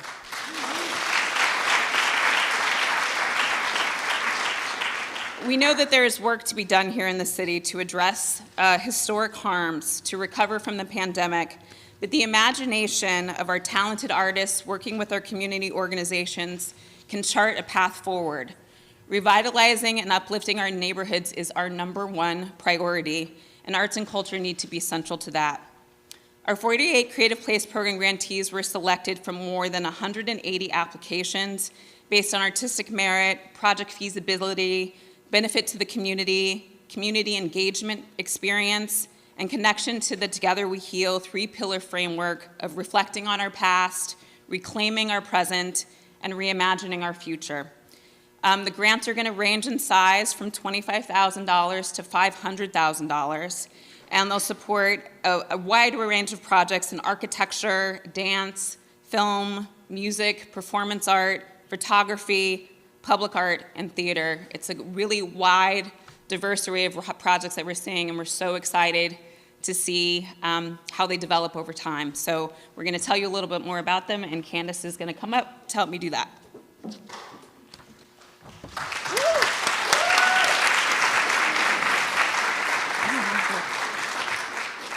Can we get the list?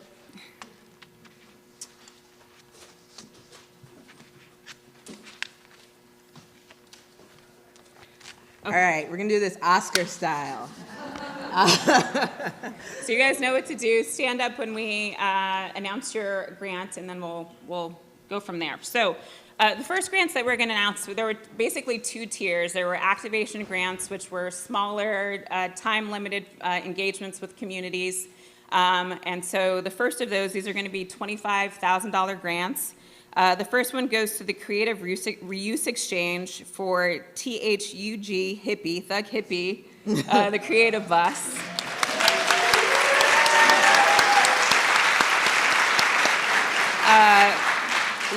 Lit Feelings, Julaine Hale, acting up in South Deering and Once Upon a Pose.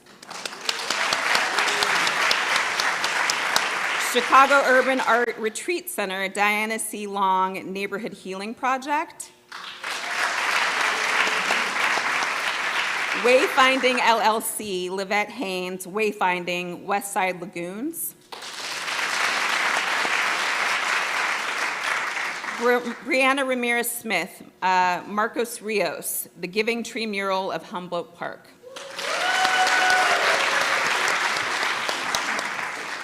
And our next category, I really do feel like I'm in the Oscars, is $45,000. And the first recipient is Affinity Community Services, Jen Freeman, POCHOP, the People's Church of the Ghetto.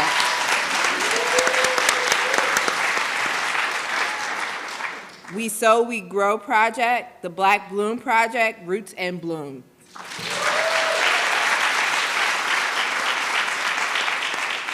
Greater Auburn Gresham Community Development Corporation, Maxwell MKs, thank you. Signs of Change on 79th Street. Urban Juncture Foundation, Asia Taylor, Train of Thought. Kiela Smith Upton, Tashay Geraldine Hebert, We Are Legacy, our Greater South Shore.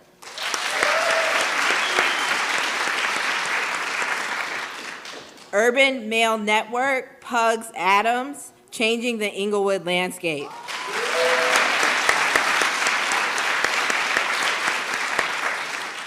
Bridge to Freedom, James Crum, Chicago Soul Arts.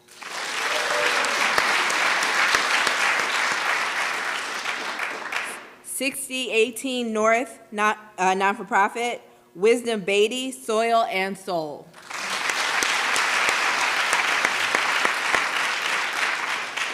Front Porch Art Center, Free Street Theater, Front Porch Teen Theater and Storytelling Workshops.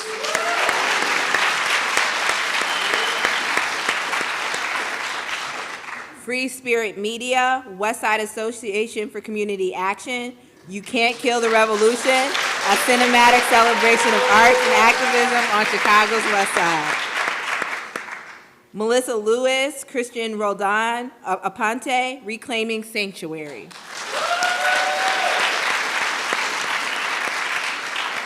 Instituto Gaspar Yenga, Brown Wall Project, Plugs and Connections.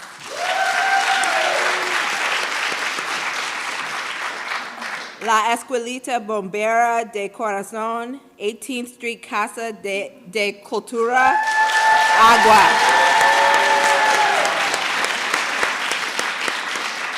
Y'all testing my Spanish. I gotta brush up on it. The Southwest Collective, Nitia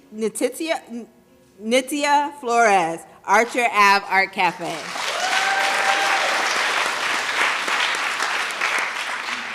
Jennifer Farm, Christopher Quay Hactron, Argyle Community Healing and Placekeeping Project.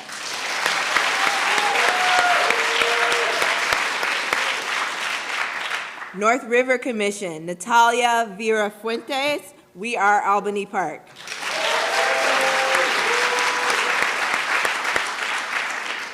Hana Center, Aram Han Cifuentes, Citizenship for All, Storytelling for Immigrant Justice through Nongi Making.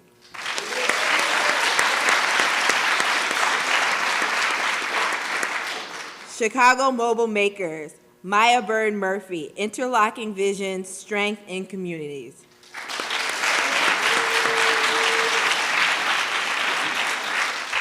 Haitian American Museum, Cranston Ramirez Knight, Healing Through a Pandemic.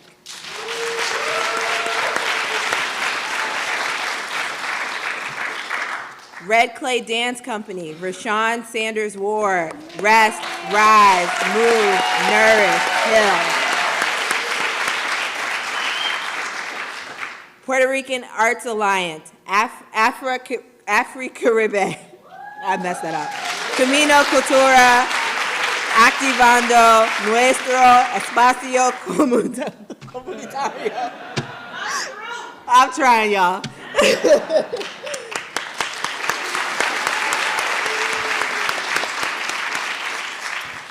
So next we're going to announce our transformation grants. So these are larger scale grants in the neighborhood of $100,000, $250,000, and $500,000, and these are given to projects which are going to have a long-term, sustainable, transformational impact in our neighborhoods.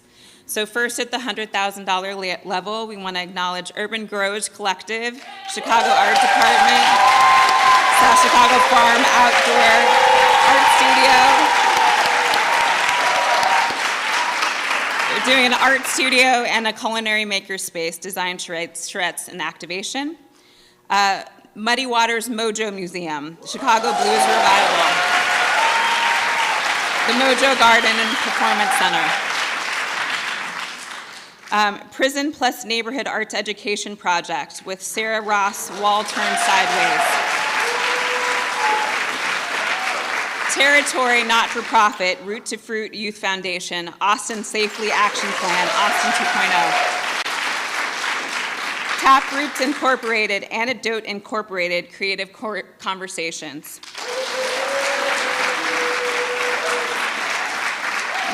Mandala South Asian Performing Arts, Indo-American Center, Arts Access and Cultural Healing on Devon, Chicago's Little South Asia.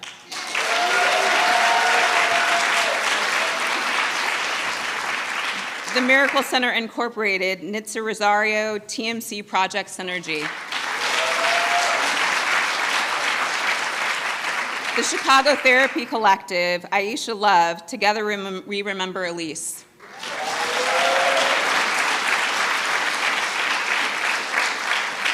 People Matter, Angela Lynn, Breaking Community Bubbles. And Pilar Adain, Truth, Racial Healing, and Transformation. Year of Transformation through Solidarity. All right, our next category in transformation grants are those who receive $250,000. Woo! So the first up is Sisters in Cinema, Yvonne Wellborn, South Shore Remembers.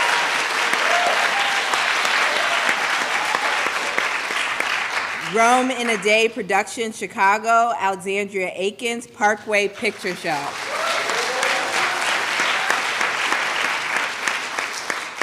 Folded Map Project, Chicago Bungalow Association. unblock until the harmful effects of Arca Treasures, People for Community Recovery, Riverdale Creative Cultural Connections Project. Let Us Breathe Collective, Central American Martyrs, Casa Catholic Worker, Liberation Landing. Contextos, Mayafa Redemption Project, Sankofa Story Garden, Reflecting, Visioning, Co-Creating. The Firehouse Community Arts Center, Haman Cross III, Bell Park, Changing the Narrative and Healing Together through Arts, Play, and Life. Sadia Nawab, Iman Central, Imanifest Studios.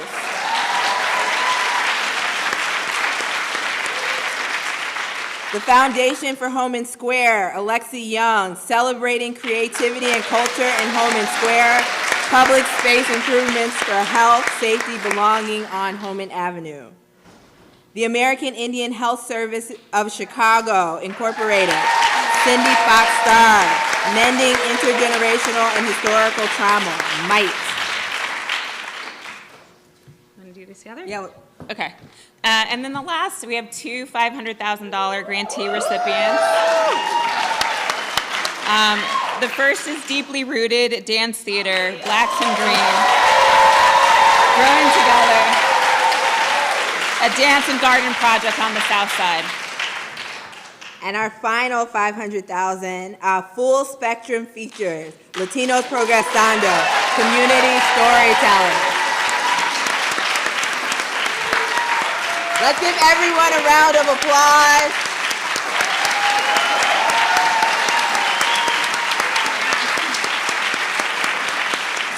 Okay, so we're gonna take a big old group picture, family picture, because we wanna make sure we capture this moment. So I'm gonna invite all of our grantees to the stage, and we're gonna take one big group picture. Make sure you get a chance to shake hands with the mayor. Actually, I think the mayor wants to say a few words before. So I just want to say one other thing, and I think you all know this. One of the things that we must do to truly heal is be fiduciaries to the work and fiduciaries to each other. All of these grantees, every single one, from the $25,000 all the way up to the $500K, which by the way is a lot of money. Do good. Do good in your community. Do good in strengthening what needs to be strengthened.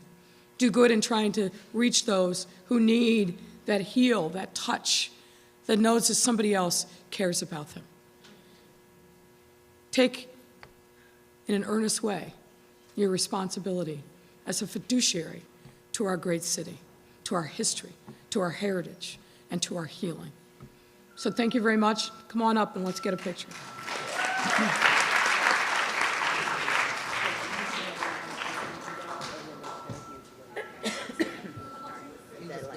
Yep. Mayor, they're gonna shake your hand. I know I can shake your hand.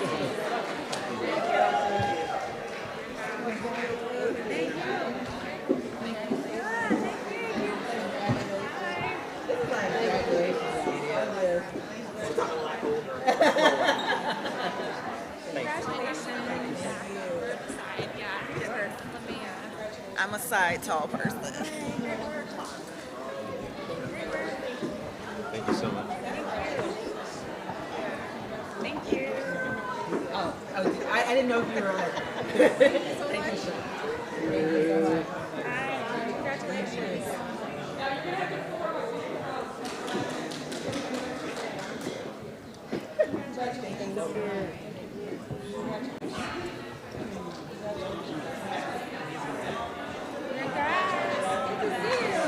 When I ran into you at JP. Thank you so much. Thank you. I know. Thank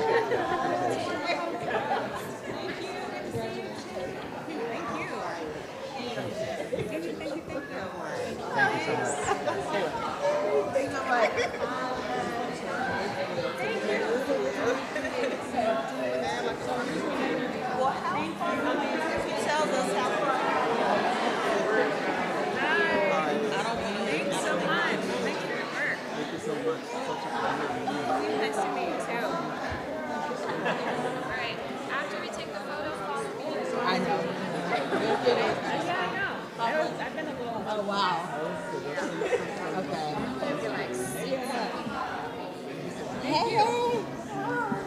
Hi, ready? Where's Walter? Congratulations. Hi. Good. I'm so glad we took that field trip. Are we gonna get everyone on the stage? Should we do it in batches? Should we do it in batches? Congratulations. Huh? Okay. Are we still activation How much did you guys get? 45.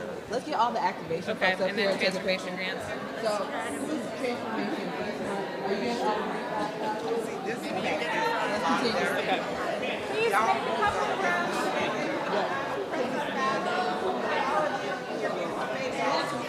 Yeah. Yeah, we'll get the activation folks up first, and then I the think we should transformation. just try to Oh, get just these stop it here? yeah. Okay. Yes. Let's stop it. All right.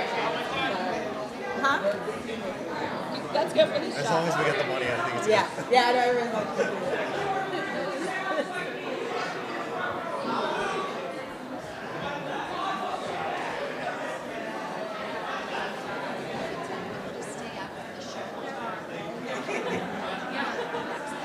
okay. Well, we'll get them two next.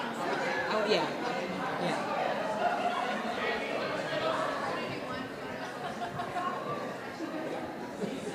Get them for us.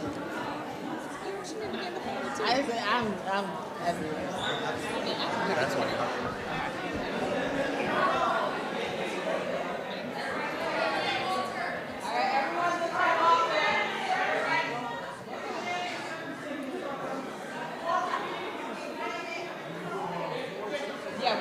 No, we're doing another batch.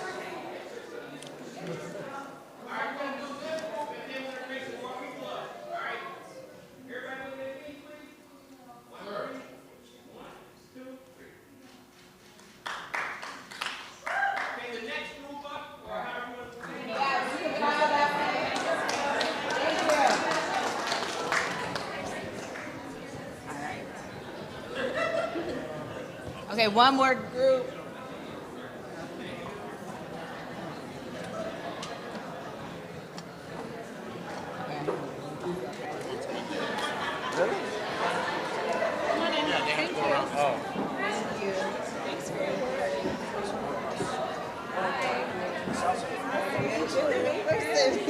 Yeah, I forgot about that earlier. It's all right. It's all right. Hi, how are you? Good to see you.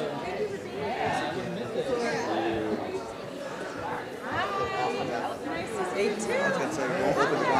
Hand out way the wrong.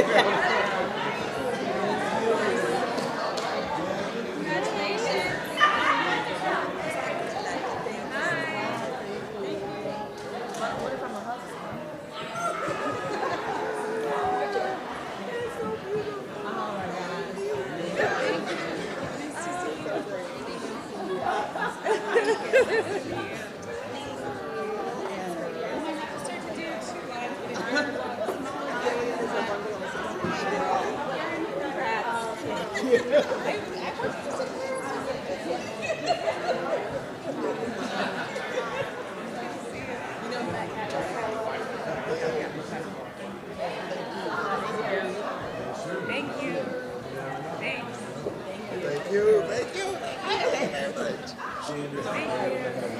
Good to see you, girl. Another text didn't go through. It was like, get your flowers, girl. Get your flowers. Thank you so much. Thank you. Thank you. Thank you. Hi. Thank you. Thank you. Hello again. Wow. Beautifully done.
let's give everybody another round of applause.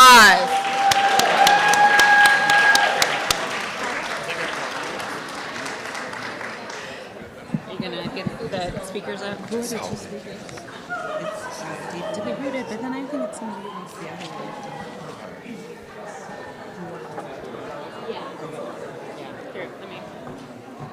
All right, so we're going to continue our program. So I'm going to usher our folks off the stage. For our virtual audience, I hope you see a beautiful family moment, you know, where we all get together, take a picture, know that you're included as a part of this. But I do want to make sure that you have the opportunity to hear from just a couple of folks about the grants. So, my folks on the stage, oh, it's the mayor, so I can't tell her what to do.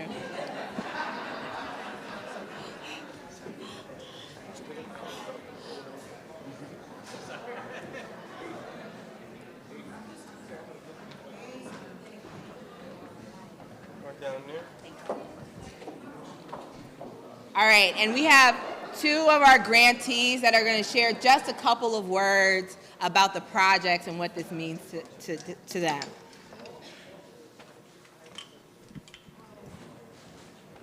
So I believe our first group is from Deeply Rooted.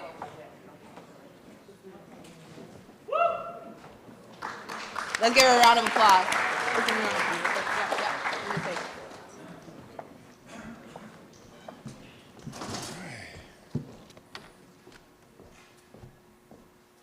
Everyone here. Well, congratulations, everyone. Absolutely, congratulations. Now, my technology, there we go, technology.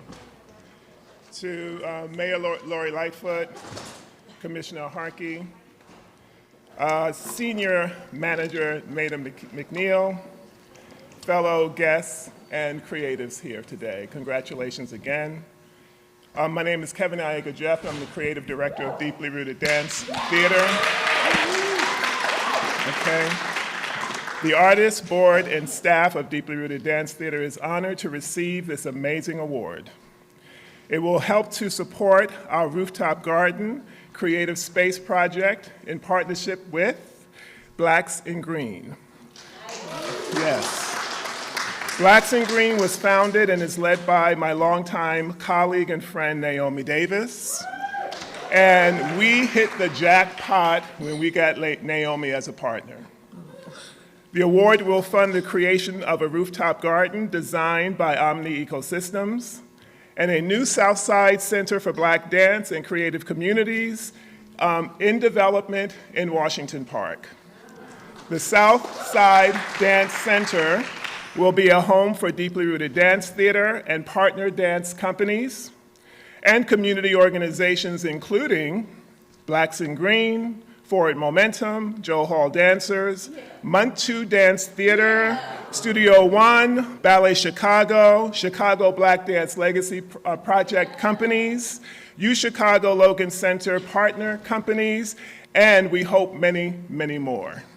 The Southside Dance Center will be a 30,000 square foot state-of-the-art facility with 6 dance studios, a 264-seat theater, core and satellite company office spaces, a rooftop event space, conference room, green room, and company lounge, physical therapy facilities, costume and set design shop, storage facilities, loading deck, adjacent parking, community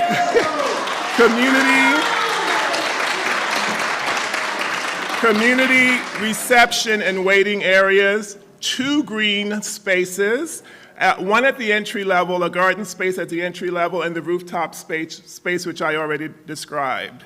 And an archive, the center will house an archive dedicated to the preservation and the history of Chicago's Black dance and American dance communities. The Southside Dance Center will include a conservatory dance training program for professional and pre-professional and avocational dancers, a program dedicated to citizen artists, creatively in the form, creating in a form of a large play called Story Bridge Performances, where citizen artists co-create and perform annually, telling historical and contemporary stories of Chicago. Community town halls, where relationships developed during the Story Bridge process are turned into dynamic community development. In closing, we need spaces that incubate and preserves the legacies of marginalized people. Spaces where our souls gather for reflection, nurturing, and healing. Spaces that nurture the spiritual, physical, and economic health and vitality of our neighborhoods and cities. Spaces that honor who we are, where we come from, and what we have come through. The world needs healing that is sparked by artistic reflection. We cannot achieve either justice or healing without increased awareness and understanding of our shared histories and diverse perspectives. And now more than ever, social change requires safe spaces for that work to occur. And I share this time with my esteemed colleague. So esteemed colleague. I've been in love with this man for over 20 years.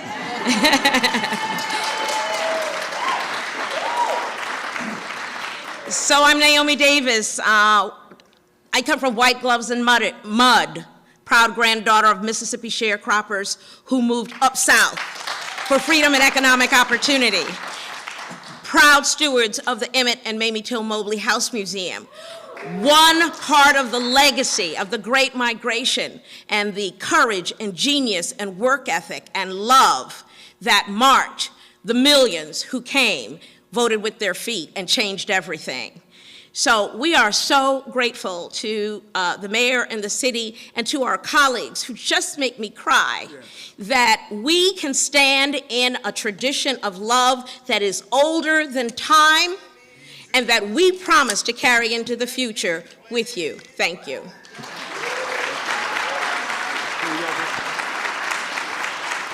go down this way? And then I also want to invite Eugene from Full Spectrum to share.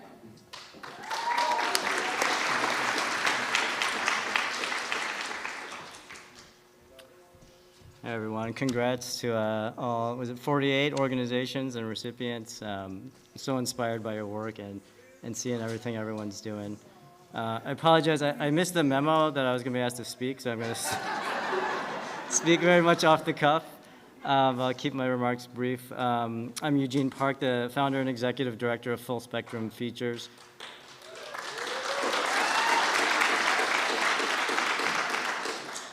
And of course, deeply grateful and indebted to DCASE and the city for putting this program together, for believing in the work that we're doing.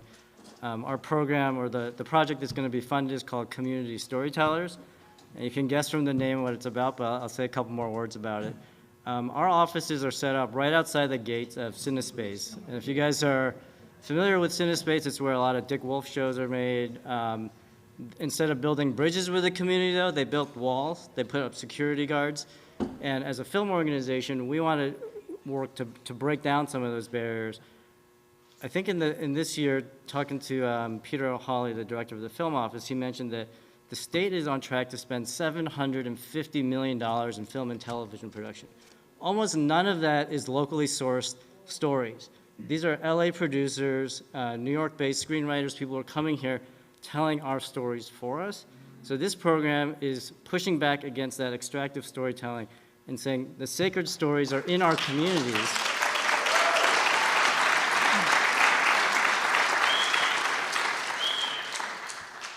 So we want to take all the success that we've had as a film organization to start building those bridges with the Hollywood film industry and say, look to our communities, look at the stories that we have, and we're working.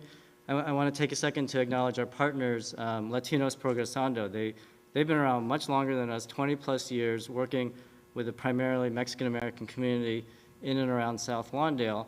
And our goal is to work with them and other neighborhood organizations to talk to folks at CPS schools, the kids, the parents' organizations, the restaurant owner around the corner. Those people have sacred stories that we should be seeing on TV and in movies.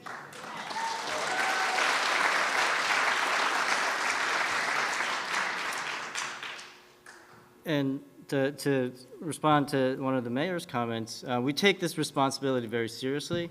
We look at this as an economic justice issue, of a culture issue, it's a policy issue, and we're gonna take full advantage of the tax credit that all these Hollywood companies are taking, coming here making millions of dollars. We're gonna use that, so this $500,000 grant overnight turns into a $650,000 grant because of this tax credit, and that money's going to pay crew members, cast members, local businesses to help us tell these stories together.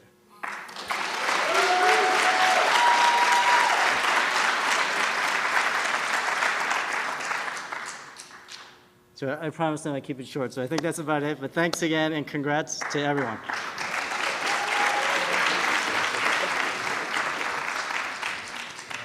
And our last and final representative is Carlos Hernandez from the Puerto Rican Arts Alliance. That's fine, thank you. Thank you. Thank you. Hi, my name is Carlos Hernandez, the founder, executive director of the Puerto Rican Arts Alliance. Our project is called Camino Cultural. It's a project that we're doing with Afri-Caribe. Just want to say a few words. I want to acknowledge the commissioner, Aaron Harkey, and the mayor for really pulling this whole thing together and supporting arts groups like ours. So I want to say a little bit about our history of the Puerto Rican Arts Alliance and read the mission. I'll tell you why in a minute. The Puerto Rican Arts Alliance is dedicated to preserving Puerto Rican culture by maintaining our traditions, promoting our arts, providing educational opportunity in arts programming, and cultivating pride in our heritage for future generation. Ladies and gentlemen, that cries out for equity, inclusion, and and systemic racism. Because I come from a generation where spaces we're not allowed for a community of people of color, or we had trouble using public spaces. Spaces like when we were gentrified out of Woodlawn, when urban renewal was occurring and buildings were burning.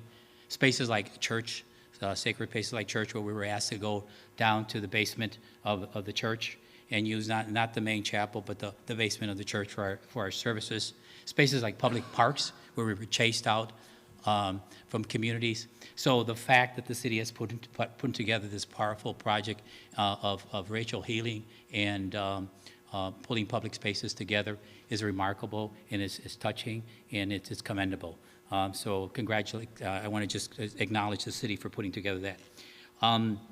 Bringing it back home, our project is an empty lot. We're located in the Avondale community, where we repurposed an old Chicago fire station building back 12 years ago, and we're creating a cultural campus. And one of the things that we're fighting is gentrification, and gentrification is real. It's something that we're throughout the city that we all worried about. We moved to the Avondale community 12 years ago, and that was something that we did intentionally because we were moving along with fighting gentrification. So we have we're creating a cultural campus. We have a lot that we have, and we're going to be doing programming in that space. The programming is going to be about creating murals, activating performing arts, etc. So we hope that this is an example, and we'll be able to live up to our example of all the projects that are here. So thank you for having us here and for sharing our project as an example. Thank you.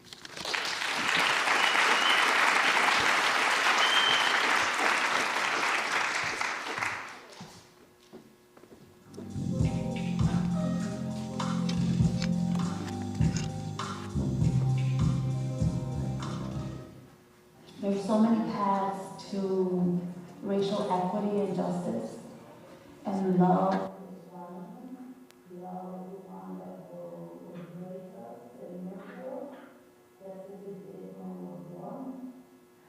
But there are other paths that require action, mobilization, advocacy, planning, organizing, seeking funds, and sometimes even some level of aggression.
what we see on the map, we can't cross it, and we can't, cross the differences.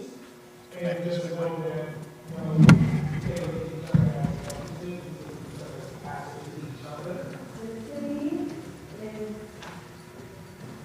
full of people who really take care and do a lot of incredible work, and that we need to listen to each other and help each other to work toward a future where we're more connected, that we kind of understand all of the ins and outs of our current situation and the current state of the city. And it's a large city that spans many neighborhoods, 77 community areas, and that's an incredible thing to explore. There's no more borders, one heal Chicago, one Chicago.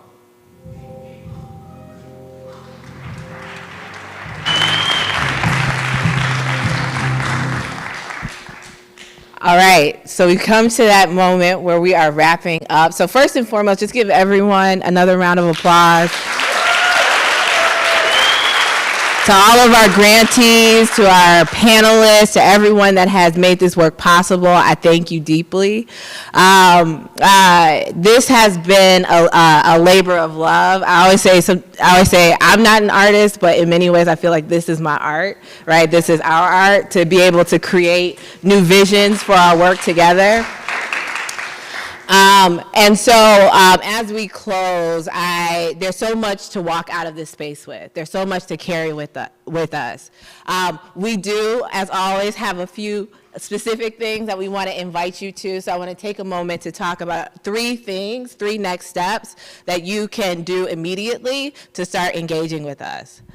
The first, I'm super excited about. So when we did Together We Heal, everybody was like, Tanika's project, Folded Map, is so dope. I want to do Folded Map. How can we get more connected to Folded Map? And so we've gotten a chance to work directly with Tanika, the Folded Map Project, her partner Maria, to create the Folded Map Action Kit, Together We Heal Edition. And so through this action kit, it is rooted in continuing to explore our communities, rooted in our framework around healing, and is motivated to push our conversations about race, segregation, and its impact on us. So you all here have a printed copy of that. You online can go to our website, shy.gov/healingmaps, and get access to it right now. And then coming soon, we're going to have an interactive map for you to share your experience with us so that we can all see all of the work that we are doing, and we're going to keep driving that work throughout the year. So we're very excited about that. Second, how many of y'all like to read? We are in the libraries after all. And so I'm so grateful to Chicago Public Libraries because we're going to do a book club. We're going to do a book club featuring the book The Sum of Us by Heather McGee. So if you've read it already, reread it. If you haven't read it, grab it. You can go to any of your public libraries to get a copy and to get access to it. But we're going to take some time together to read that. And then as we lead up to the National Day of Racial Healing, we are going to convene ourselves together to have some book club discussions. So that's also on our website, chicago.gov/Together We Heal. You can find more about the book club. And shout out to the librarians. They put together a staff picks list. So if you get done with that book, you got plenty of others to read. So give it up to the libraries. And last but not least, I promise y'all I was gonna make y'all do some work at the end. You're like, we've been working this whole time, Candace. Is that we really need to hear how this work has impacted you. What's important for us to carry forward. So please make sure you go to this bit.ly, you go to the survey link, and you tell us what stood out to you, what are the lessons we should learn moving forward, and what does it look like to build a road ahead. So please follow all three of these. You can find more information, again, at our website, shy.gov/Together We Heal. And so, with that, To take us out, I'm going to invite William and DeAndre back up to close us out. If you're here in person, just hang tight. I have a couple more instructions for you before you leave out. But to our virtual audience, thank you so much, and please enjoy William and DeAndre as they close us out in song.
Some understanding here today. You know the picket lines and picket signs don't punish me with brutality. Learn to talk to me so you can see. Hey, what's going on? What's going on? Hey, what's going on? What's going on?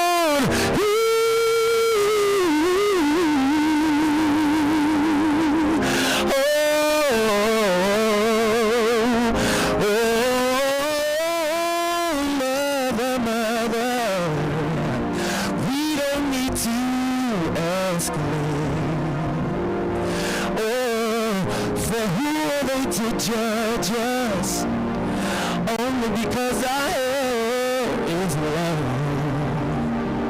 You know we've got to find a way to bring some understanding here today. Say picket lines and picket signs don't punish me with brutality. You can talk to me so that we can see. Say what's going on. Say what's going on. I want to know what's going on. Please, what's going on? Hey, what's going on?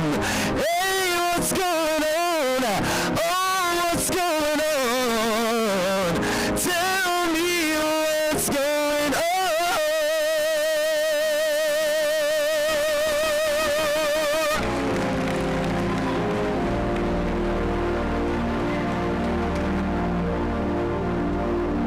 Thank you, DeAndre. Thank you, William. Chicago's very own West Side.